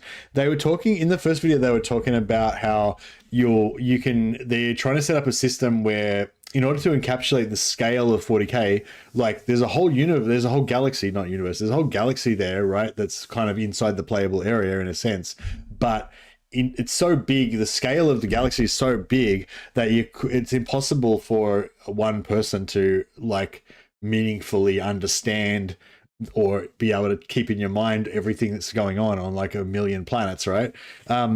And so it sounds like what they're doing is they're going to have you zoom into a certain area that's just, a few stars or a few dozen planets or whatever. And then you're going to fight a war there or, a series of wars or whatever. And at some point that's going to resolve. And then you're going to have time passes and you have a new chapter where you're on the other side of the galaxy because the Emperor's, ecclesiarchy have called you to a holy war or some shit, and then you'll start a new campaign that's basically a totally separate thing that's unrelated to the previous campaign, but there's going to be some kind of carryover in some sense. Maybe you'll be able to keep some of your elite units. I'm kind of really trying to wonder what it's going to be like. I'm kind of imagining, like the really old school, like Warcraft 1 and Warcraft 2, like a campaign play where you'd play as like an orc shaman and you'd recruit a couple of units of orcs, and when you finish the scenario you wouldn't be able to take your entire army to the next map, but you'd be able to take a couple of your most elite units would go into the next map or whatever, so you'd feel like it was continuous, yeah, elite units and your items. Yeah, so like maybe you start off with like a couple of units, you end up by the end of the campaign you've built up like multiple armies and cities and all that kind of stuff. But when you start your new campaign, you lose all that stuff, but you maybe keep like a half stack of your like hand-picked units or your personal bodyguard or something, and all your magic items and stuff like that. Yeah. So yeah, that'd be really cool. Actually, it'd be really cool if they did a version of the save character system, but instead of the save character system being this arbitrary bullshit where you just clone the character and then just bring them back in wherever you want. Like you don't save the characters, but those characters just exist. You know what I mean? Like, so if you play one campaign and you have a veteran commissar or a chaplain or a space marine medic or space marine apothecary or something, like, and that guy's like doing cool stuff, he's getting magic items, he's leveling up and all that kind of stuff, and then your campaign ends and you don't bring him with you, right? That guy, a bunch of you've got like 50 heroes, right? So you can't bring them all into your next campaign, but you just go into your next campaign. But later on in your next campaign, you go to recruit an apothecary, just thinking it's going to be a level 1 apothecary, or maybe it is the first time it is a level apothecary, but then like midway through your campaign, you go into recruit like your 10th apothecary, and then it pops up with a little like, Octavian Jarvis from your previous campaign has rocked up on the planet, and he's ready to take his place as your apothecary or whatever, and you get the option to recruit your old characters again. Like, it'd be cool if it wasn't like you don't just automatically save them and just pop them out whenever you want, but like you just imagine that they are still alive somewhere out there in the universe and you might see them again. Like, I feel like that would be so much more moving, I guess, or so much more cool, like, than just being able to save them as if they're like, you know what I mean? Like, saving them is just such a gamey mechanic that just pulls you out of the reality of the world. Whereas if they just disappear and you don't know where they've gone, it's just like your war, your buddies get lost in war, you don't know whether they live or die, and then sometime later on you see them and you do your fucking bro handshake and shit, and like, yeah, anyway, yeah, I don't know, I reckon that would be really cool. There was a planetary conquest in Final Liberation and Dawn of War, but all you really got was a series of not really connected little battles. Yeah, I don't know, it'd be interesting to see how it goes down. But anyway, sorry, yeah. Let's let's recap maps. This battle stuff. And then we revealed, as part of our announced trailer, we had I'm fucking gagging to play some 40k something.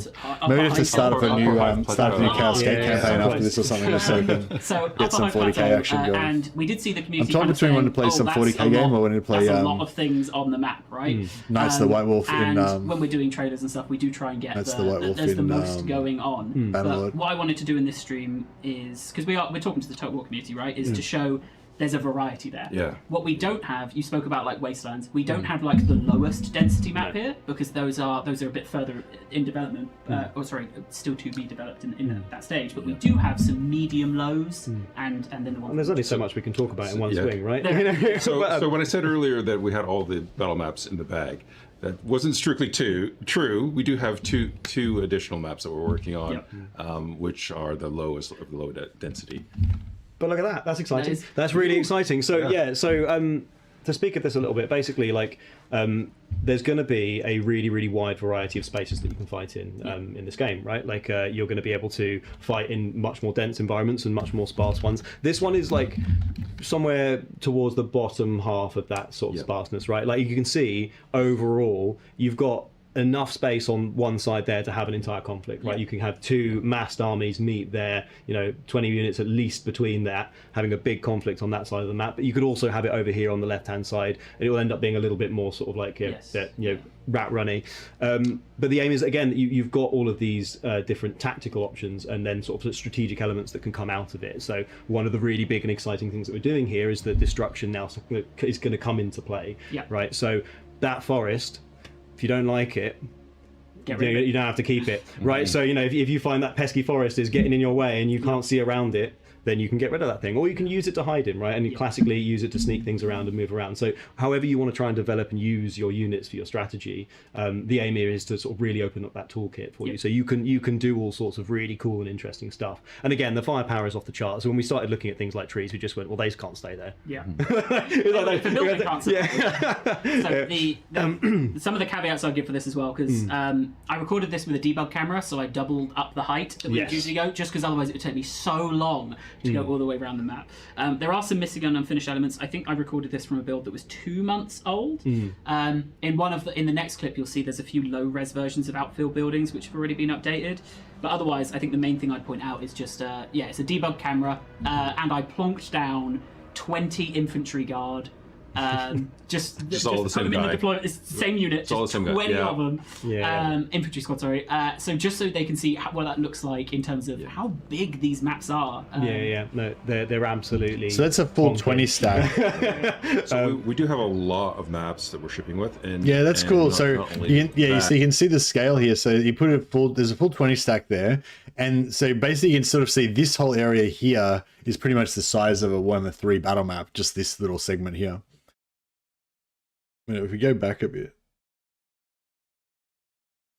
So that little section there.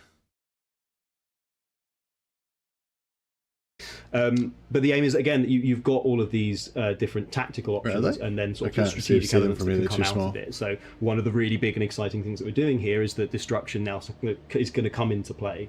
Right. So that forest, it's cool that it's really if you don't like it, you don't have to keep it. Right. So if you find that pesky forest is getting in your way and you can't see around it, then you can get rid of that thing, or you can use it to hide in, right? And you classically use it to sneak things around and move around. So however you want to try and develop and use your units for your strategy, the aim here is to sort of it would be pretty sick if they bring in Titans. You can do all sorts of really cool and interesting stuff. And again, the firepower is off the charts. So when we started looking at things like trees, we just went, well, they can't stay there. Yeah. The building can't stay So some of the caveats I'll give for this as well, because I recorded this with a debug camera, so I doubled up the height that we would usually go, just because otherwise it would take me so long to go all the way around the map. There are some missing and unfinished elements. I think I recorded this from a build that was 2 months old. In the next clip, you'll see there's a few low-res versions of outfield buildings which have already been updated. Yeah. So but otherwise, I think the main thing so like just, basically that's sort of probably like the size of a Warhammer map. I guess, or a small Warhammer map, small Warhammer map. Just all the same so I guess the maps are at least 4 to 8 times bigger than Warhammer maps, maybe? In terms of how big these maps are. No, they're absolutely honking.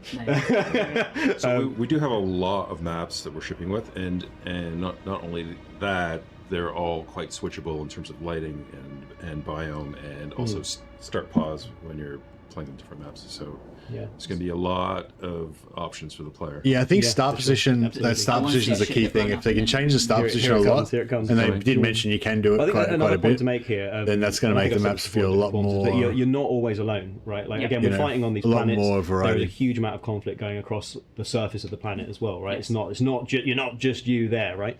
So when you show up in these planets, oh look at that, look at that guy. Do you want to point at your? He'll come back. Okay, maybe someone spotted him. Okay, maybe someone spotted him. We're going to talk about it in a minute, but you're not alone, right? Yep.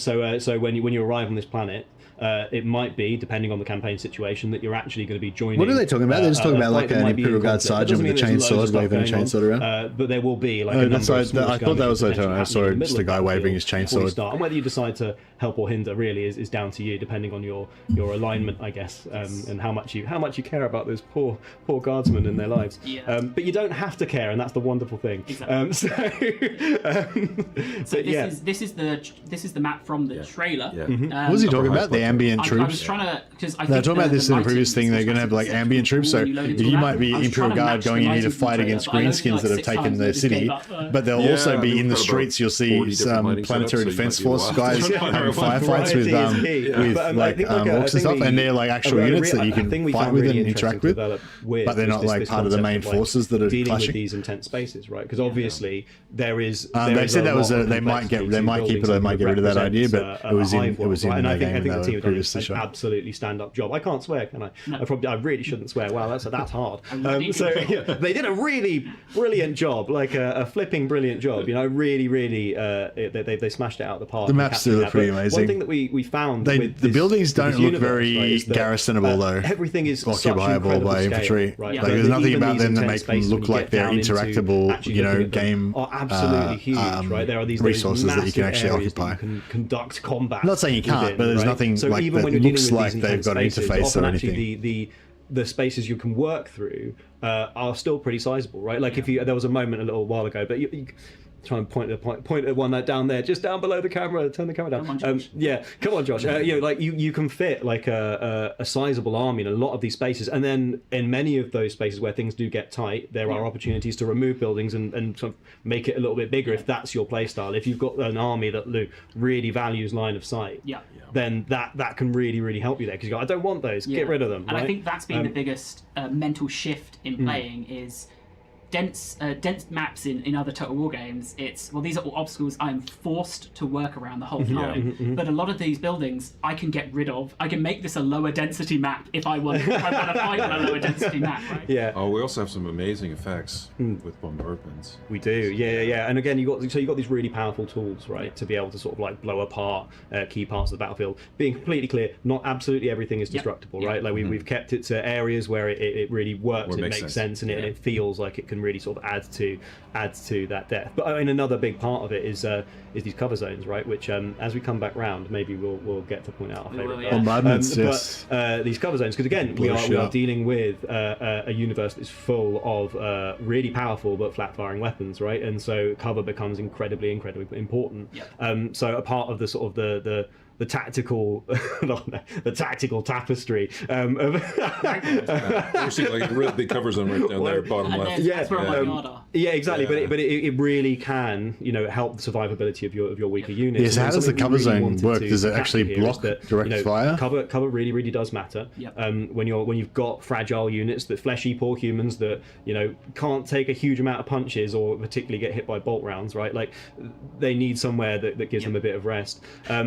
This is kind of what's annoying about this is like they talk a lot about how cool it is to have cover and how cool it is, why you need cover and why it's good and everything, but they don't talk about like what the cover actually does or anything. You know what I mean? Like this is the cover zones. You can see there's this little concrete roadblock type things, and the Imperial Guard are kind of scattered in between them. But it's like, is the cover like dockable? It doesn't look like they're docked. So like if in Warhammer 3 the cover things would be like dockable, you would dock and you guys would like kind of go onto it in a certain formation. It doesn't look like they're dockable though. It looks like they're kind of just standing near it. Is it like an AoE type of thing around it, like in Dawn of War 3, where it was like you'd go into a little crater or whatever and you would just count as being in cover when you're in there? Or is it that awesome version of cover that we had in like Dawn of War 1 and 2 and that's in Company Heroes and stuff, where you guys like actually kind of squat down and stuff like that? So I don't know, like, that's right. You probably, maybe you're right. They probably haven't gotten to that part. So they're just like, we want to have cover. That's all we've got so far. We'll talk about how we want to have cover, but there's no details because they don't know what the details are yet. That makes sense. I suppose I should stop getting so frustrated. It's just like, it's probably, you're probably right. It's just too early in development. That's why they can't tell us any of this stuff. The issues I had with like what the scale is going to be and everything, they're probably still figuring that out. Left. There you go. Middle left. There he is. He's waving. Oh yeah. I think up here they talk about the chainsword guy. Yeah, exactly. But it really can, help the survivability of your weaker units. And something that we really wanted to capture here is that, cover really does matter. When you've got fragile units that fleshy. Here we go. They're occupying this building. It looks like they've taken cover against that wall. By bolt rounds, right? Like they're taking cover. They're units inside this building, and they've scattered. There's like 6 of them here, 6 of them there. Middle left. There he is. He's like waving his chainsaw. So sometimes people stand on ruins. That's neat. But you can see that they were deployed in little cover sections. So maybe they do dock inside buildings. So some buildings at least, like these broken open buildings at least, looks like they are you got so many dockable toys or whatever. Here, you've got units that can jump over things with jetpacks and land and get into a melee, because melee is a great way to unstick a cover.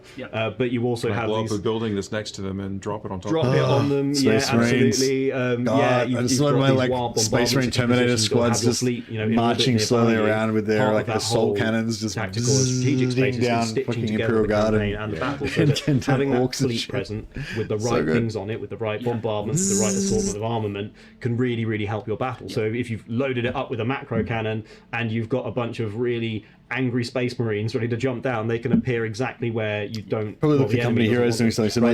Maybe, but I hope so. That would be really cool. But I imagine that's really hard to do into this space compared to the other crappy options. I don't have to say anything. It looked to me like they were. They can't even hear a word. It looked to me like they were docked in the building, taking cover behind the broken walls. Just before we move off this one, if they were, that's really fucking cool. So what's different about deployment zones here? What's different about deployment? Oh, yes. What is different?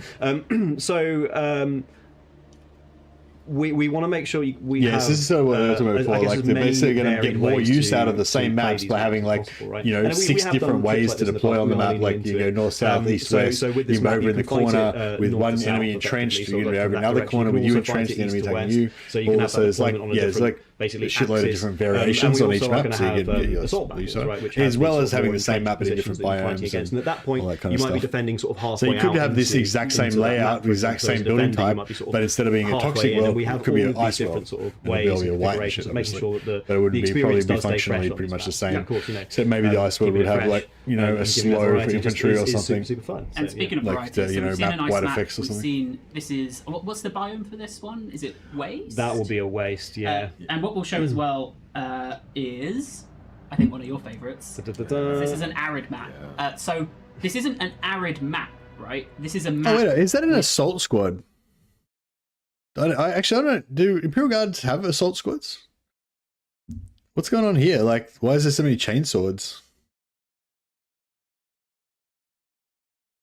Yeah, what sort of squad is that? With like with everybody having chainswords? Do Imperial Guard have like chainsword assault squads now? And what's going on here? Is that a command squad? 1, 2, 3, 4, 5, 6 Vox operators altogether. What's going on here? What's going on? Oh yeah, it could be a command squad. Maybe it's a command squad with like all chainswords and a bunch of Vox operators. Regimental HQ, perhaps, or something. I don't know. The units look pretty cool. This is an arid map. So this isn't an arid map, right? Yeah, I mean, yeah, that's weird. 1, 2, 3, 4, 5, 6 Vox operators. Like they couldn't be one in each squad. Yeah, I'm not too sure what's going on there. Hey, Lawmaster Sotek just raided. Hey, Sotek, welcome everybody coming over from Sotek stream. Hope you guys have been having a good time. You guys watching the developer show and tell? This is a map with arid on it. That's right, yeah. So how many Imperial Guard do you count per squad? Is it 100? It could be all gunk. 100 per unit? Gunk map. So that's how this variety is really getting layered on, right? Yeah. You fight on the same map twice, but one time you're fighting on this in an arid in this deployment, and the second time it's the opposite deployment. I'm guessing it's somewhere between 80 and 120. It looked like about 100 to me, maybe 90. We're definitely too hot to be put on ice. But yeah, and again, I think conceptually, I just absolutely love this map. I think it's really, really, really cool. Yeah, it really reminds me of like the texture paints that you get to sort of stick on your models. What's the maximum size of a Martian Iron squad in tabletop? Is it 20? And all that sort of stuff. It brings back memories, basically. Like but yeah, 40. and again, this would probably speak of like a frontier world, right? So somewhere where like things are much more desolate, where civilization that has been built up is kind of like almost stuck to the vestiges of like crashed vessels or like whatever the Imperium has slammed down to sort of bunker up around. And you get these really cool and interesting spaces to fight in. And again, sort of looking at those sort of like ledges that you can fire down from, again with these flat firing missiles, the positional play really, really does matter a lot. Like, so being able to build up multiple ranks of fire from, like behind you, in front of you, to the side, you're flanking with your missiles. Yeah, that's interesting. Like if you're on the top of this flat platform and you're trying to fight a unit down here, pretty much only your guys that are right on the edge are going to be able to shoot. No one else is going to have line of sight. And his army, like if he's got like a squad of 20 guys down here and you've got, well, just say if you've got like 100 guys down here and you've got 100 guys up there, you're only going to have like 15 of them shooting up, but he's going to have every single one of his 100 guys to be able to shoot that edge. So you'll be able to, like, you'll just keep dying all the time, which is kind of weird because in reality, like if you had the high ground like that, you'd have the advantage. I suppose, well, maybe actually they'd all be able to shoot, but you'd have that cover advantage. So a lot of their bullets might hit the hit that. Basic squad is sergeant and 9 guardsmen. Really? Oh, I thought 20 men was the standard for Imperial Guard. Oh, okay. Oh, there you go. Thanks. Etc. Like that is all an important part of that space. So making sure that we have that in the environment, is all this like atmospheric stuff going on with the lovely. I really like the big crash ship. The big crash ship is a really good part of the map. But we do have, just to labour it, we do have the flat map, right? We have the very, very sort of like desolate, empty ones too. We all love them, and they all fit. And that's the brilliant thing, is you just get such an amazing spectrum of. I wish there was a little squad down there or something so you could see the scale of that. I assume that's wide enough that a squad can go through there. Basically, if you look at, it's a divide into with a few passing points. Yeah, absolutely, yeah. Fantastic. Well, I only have one more question for you, and I think I'm answering it. Well, that's the 20 stack there. So when yeah, will we hear from you kind of next? looks like but you're very busy. Unit might not be able to fit through that gap, but there's roads and stuff going there, so it kind of seems like you must be able to. We have a few, that's one thing I really hate in Warhammer, and just in all maps actually, even in older I hate it when there's like on the map there's clearly a path, but in the game you can't go there. Well, there's like a rope bridge or something, but it's obviously your units can't go across it. But yeah, like that little area there, I reckon you can go through there, but you might have to make your unit narrow, and it might have to march through there and be vulnerable or something. But yeah, but if you can't travel through there, that would be the kind of thing that would really piss me off, because it's like there's two roads going there. There's clearly a gap. You know what I mean? If you can't get a unit through there, that would really suck. More about Total and see more, not just that's good. Cool. You'll hear more about Total War. Probably from us too. Probably. Maybe I don't know. Can't get you away. All right. Well, thank you very much. I'm going to stick us onto a summary screen, so you are free to sprint out. But thank you so much for coming on. Really appreciate your time. Thanks, everybody. And, thank you everyone in the chat for saying thanks to them. All right. We have one more section, and you're free to skedaddle. We have one more section, and that is our community inbox. So we had a really great reaction to our. He's a bit of a visual glow up as well. His I think it was like double placeholder. All of the Ulrican units that will be coming will be a bit easier for Toddbringer to get hold of, because of course they should be. Yeah. He's Midland. Yeah, right next to him. Yeah, he's got them. Yeah, he's got them in the back room waiting to come out. Yeah, I was planning on playing a bit more Warhammer tonight, like some more Sail probably. I'm hoping that. Bannerlord is finally starting to click for me. Joined the engineering guild, got my engineering max, now roaming around as some mercenary artillerists looking for sieges. Yeah, nice.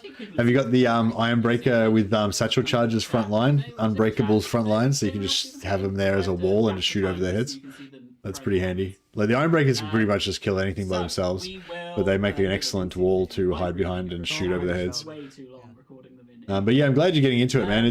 I find it a really good palette cleanser for Warhammer. Like the two of them go together perfectly. I reckon you play Warhammer when you want to have that kind of in like immersive, like your brain's like concentrating all these different things, trying to like make everything, strategize and stuff. And then when you're like brain's tired from that, you go play Bannerlord and you have this just kind of like immersive RPG thing, but with also endless grinding, and it's very therapeutic. I feel like the grenades are crazy. You want to go full gunpowder though, so I'm just guns and cannons. No, I'm saying you go guns and cannons, but then you have a front line of Ironbreakers to hold the enemy back, like, and then you can just shoot at will, Capture all the major knightly orders as much as possible. So actually being an Ironbreaker thrower and like just specking into throwing and just throwing satchel charges around could be kind of fun. Yeah. Because I'm pretty sure their horse armor should be. But yeah, no, I was planning on playing a bit more. Like I wouldn't mind starting a new Warhammer campaign this weekend, because I've got the next 3 days off, or like, don't have to work. What's today? Do you see Thursday. So I've got Friday, Saturday, Sunday, Monday. If you go to. Yeah, so I've got the next 4 nights essentially that I can stream. You can but I wouldn't mind starting a new campaign of Warhammer and then being able to play that campaign for 3 or 4 days in a row, Yeah, so they should be very blue. But then again, I still want to play more Sail, and I've got my White Lions campaign to play as well, and I don't know. I'm torn. Too many indecisions. But yeah, I'm also a bit pumped for some 40k. Is there anything else like? I wish there was another good 40k game. Like Chaos Gate, I feel like Chaos Gate is pretty much the only good 40k game. Like, I mean, there's others, but they're like different. Like there's like Rogue Trader, I'd say is a good 40k game, but it's very different. Not what I want to play right now, I guess. But yeah, there's nothing else that's kind of like, I guess something like kind of like Total War and kind of like Bannerlord, where there's a little bit of action and sort of. There's a little bit of action, but there's also a lot of like long-term campaign and build-up and stuff like that. Yeah, Dark Tide's a good game as well, but again, it's like wildly not what I'm looking for right now. You know what I mean? Like I want games basically that are like Bannerlord and Total War. but there's nothing really like that, I guess. I did have a good stint playing Space Hulk Tactics. No, not Space Hulk Tactics. Space Hulk, whatever the other one, the older one.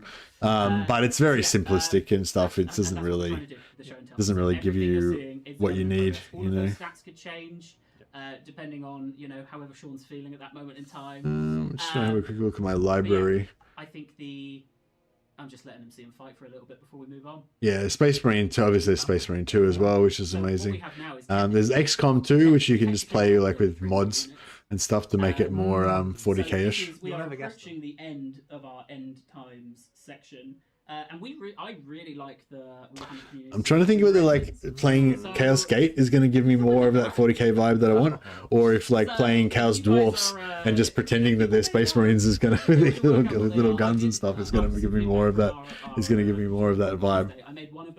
Or if you just get, it'd be cool if they would make the Slayer's mohawk permanently occluded, or have a tick box for it or something like that. Because it literally is fucked playing the Slayer. You can't see what the fuck's going on when you're fighting, and it's really frustrating because you want, as a Slayer, you want your primary thing to be just mad dueling and dodging and slaying, you know, and you just can't have that sort of experience. Into a custom battle, you're going to see that there's two. Chaos Dwarfs will make me happy. Chaos Dwarfs do make me happy. That's true. Which you know and love, and then there's one more. Oh, that was great, Tom. But maybe just a little bit less. Bring it down a bit. Shut up, Ben! Okay, we can play Chaos Dwarfs, but we're only allowed to use like Space Marine units. Boris Toddbringer, at pace. None shall live. Can't seem to get this poll to end. I want to do a new poll, but it won't. No, I think it's there. We go. I think it's happening. Draz, yeah, I think a Draz Legions campaign might have to be that. All right, so I won't dismiss Cascade out of hand, but I suspect it was only Cascade versus Bannerlord, not. Oh, there we go.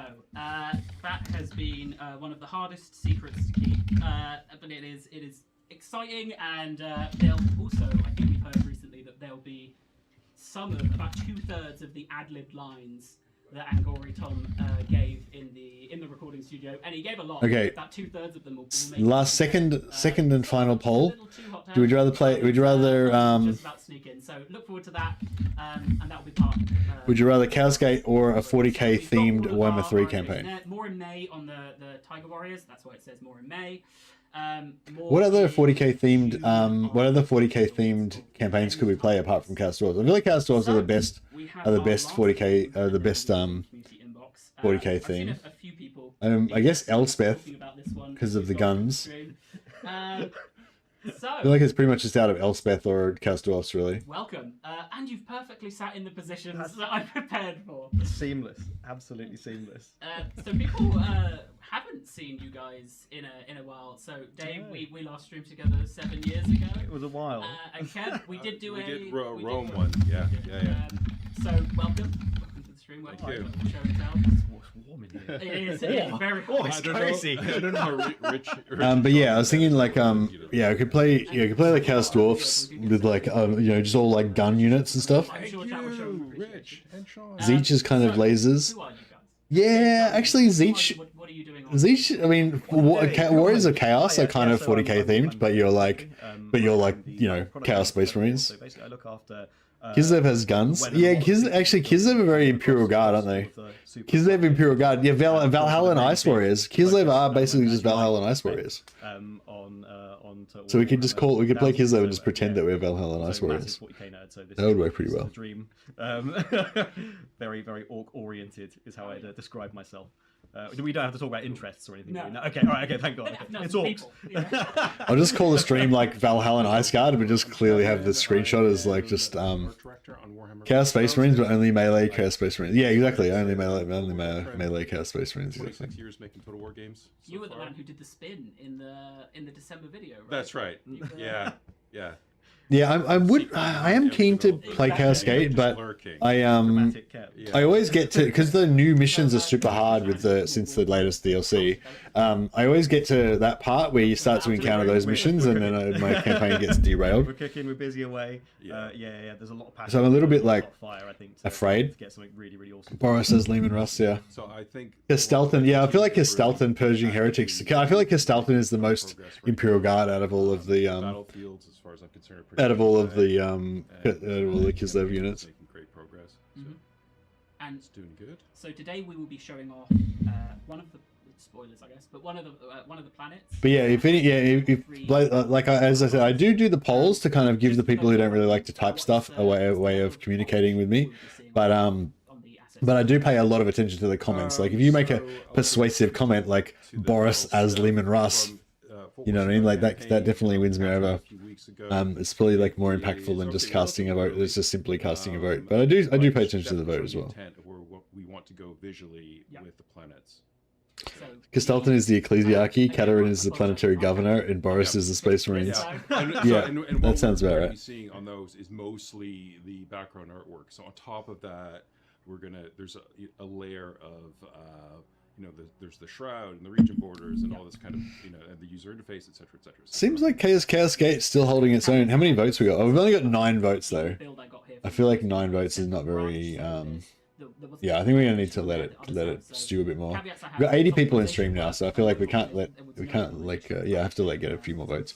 We have to get at least like 20 votes, I think, before we can determine whether we've gotten a good cross section of society. And I've written down 2 dark planets. Astankia is the Psyker. Yeah, actually, I've been meaning to play an Astankia campaign. Maybe I should play, because I've been wanting to play that Astankia Boriselli.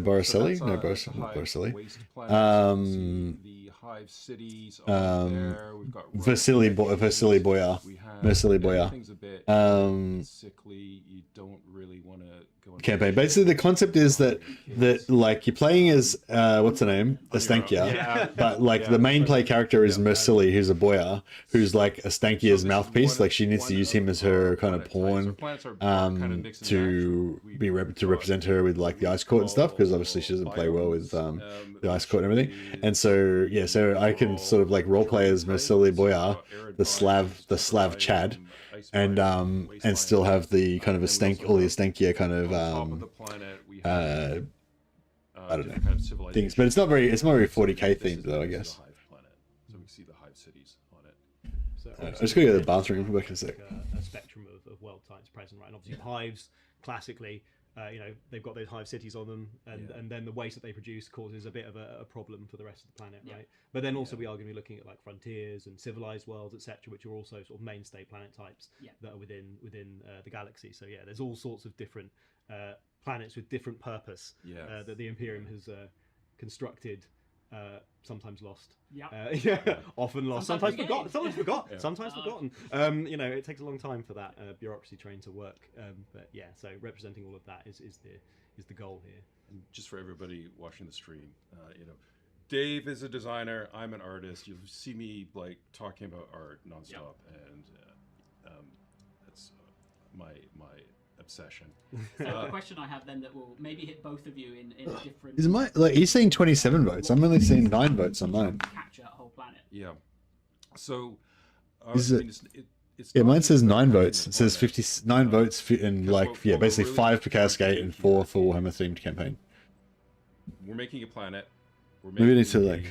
Total War planet. Let me refresh. We're making a Warhammer 40,000 planets. We have I've still only got 9 votes. Confluence of all those different items. This isn't just like planet Earth or Mars or whatever. We really want to get the feeling that you're playing a Total War game. That there's a familiarity. Kislev is awful. Kislev's not that awful. All of the background. Vasily Boyar, the bearer of the word. So chaos Kislev is what you're saying. It's getting all those things, and normally that's challenging enough for when we're doing that on a 2D map. But Ben Kluckmucky. Everything's getting wrapped around a ball. So next stream, Chaos Gate 59%. None of the what? 27. No, that was the previous poll. Space Laser. So out of Chaos Gate or Night of the White Wolf, Chaos Gate won.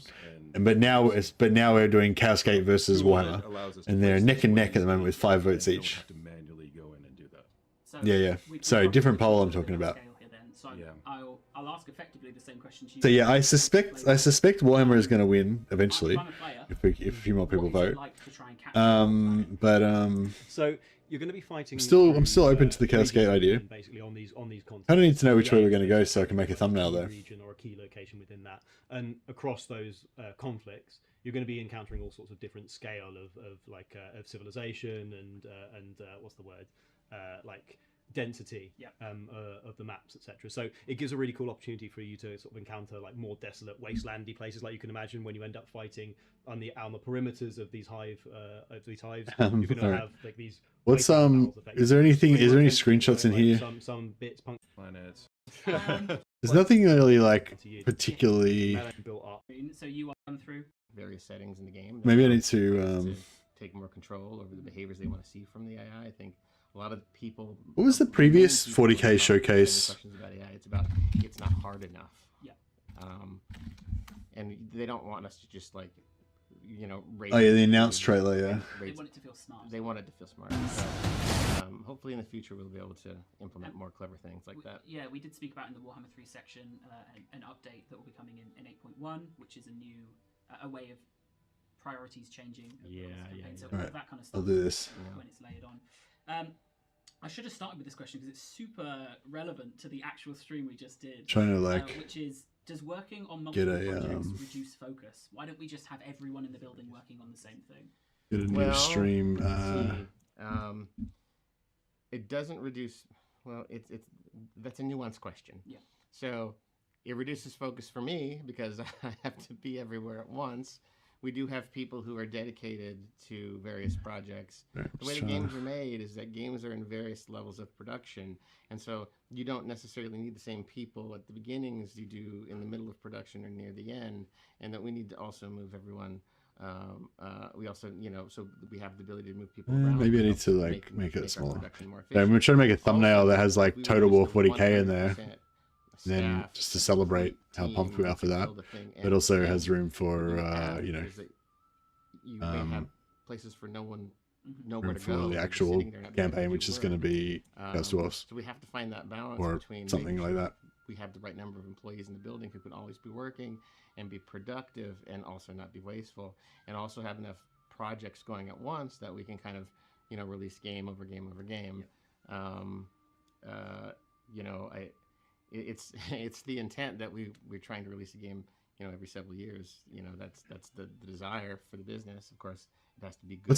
What's the way that we can rush armaments? It's not a loss. So we can get more Space Marine earlier. To manage our people. That is Archaon as Abaddon leads the Black Legion against the Empire. Yeah, that's pretty good. The hardball questions to you. Fuck, but then we need another poll. I feel like people are getting tired of the poll. Like the second poll is hardly had any votes on it. This is the problem. I need too much input from you guys, so I tire out everybody's polling. So our game is really hard.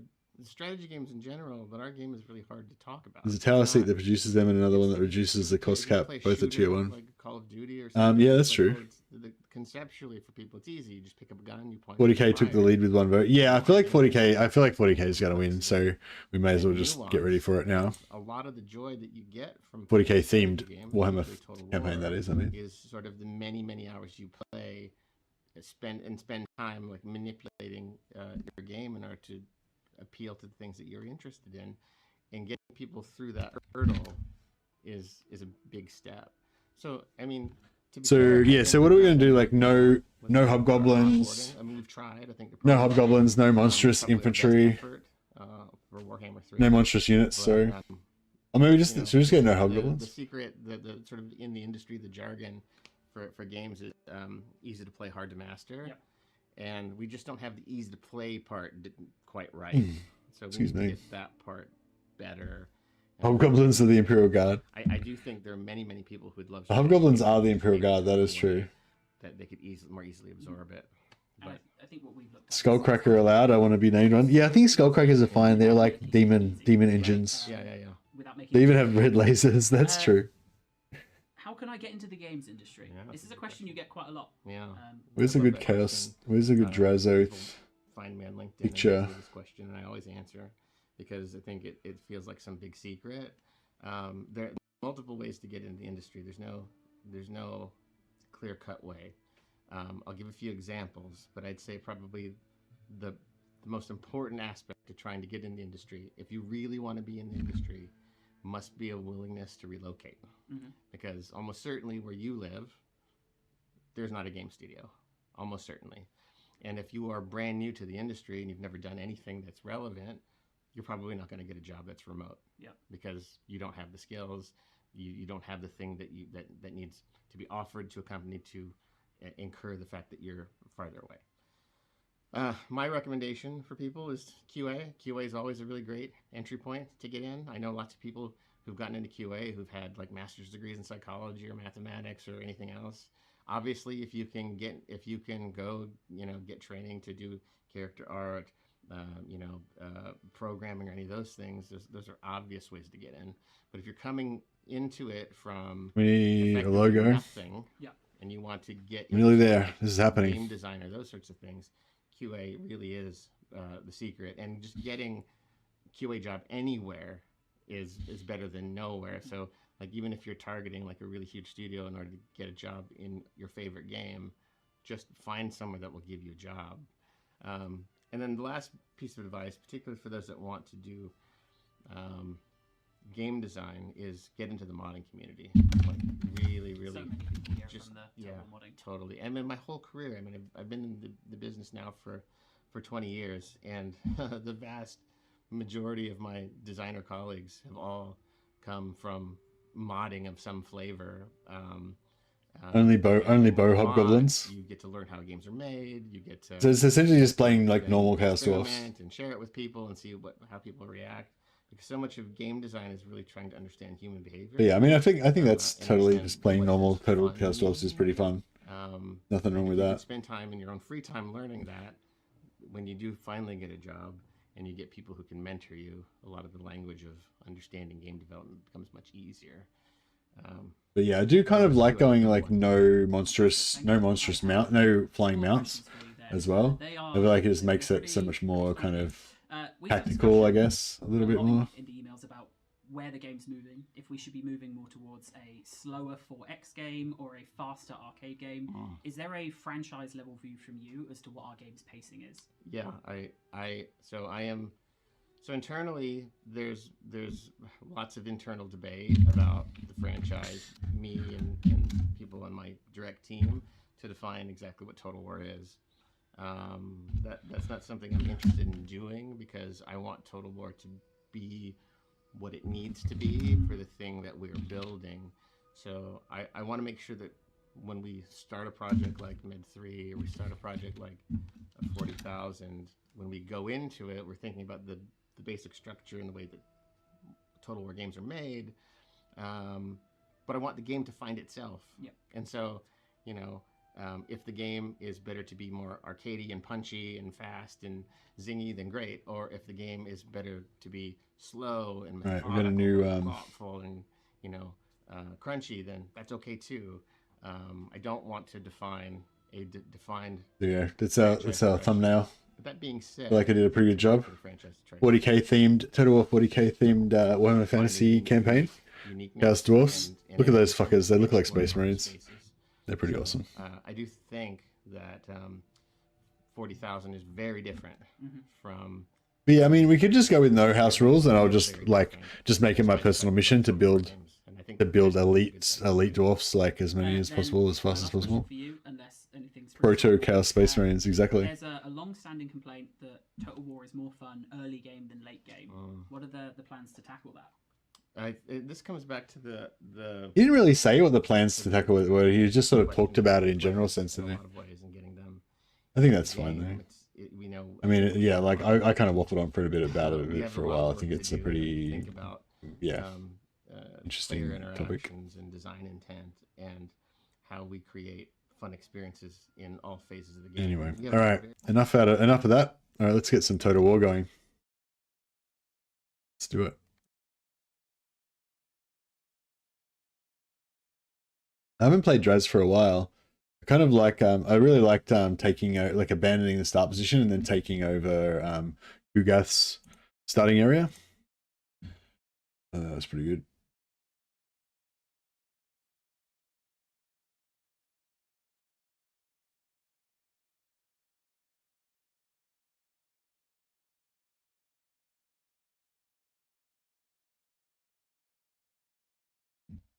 All right. So we just finished watching the Creative Assembly show and tell, where they showed us a bunch of stuff for the upcoming Warhammer 3, Knights of the White Wolf, the what they're working on for Medieval 3, new stuff coming out for Rome 2, and of course the bit of a preview of some of the stuff that's coming for Total War 40k. So yeah, got pretty hyped for that. So I thought we'll do a trying to like get some sort of 40k. Game. Well, yeah, there's no really good 40k Total War game that we can play right now. So the closest thing we can do is play some Chaos Dwarfs, and just get as many gun wielding, heavily armored Space Marine pseudo Space Marine Chaos Dwarfs as we can. So that's the plan. I'll just switch over from the other stream 1 second. But yeah, I think Chaos Dwarfs with blunderbusses and Chaos Dwarfs with their gun halberds are both pretty cool Space Marine facsimiles.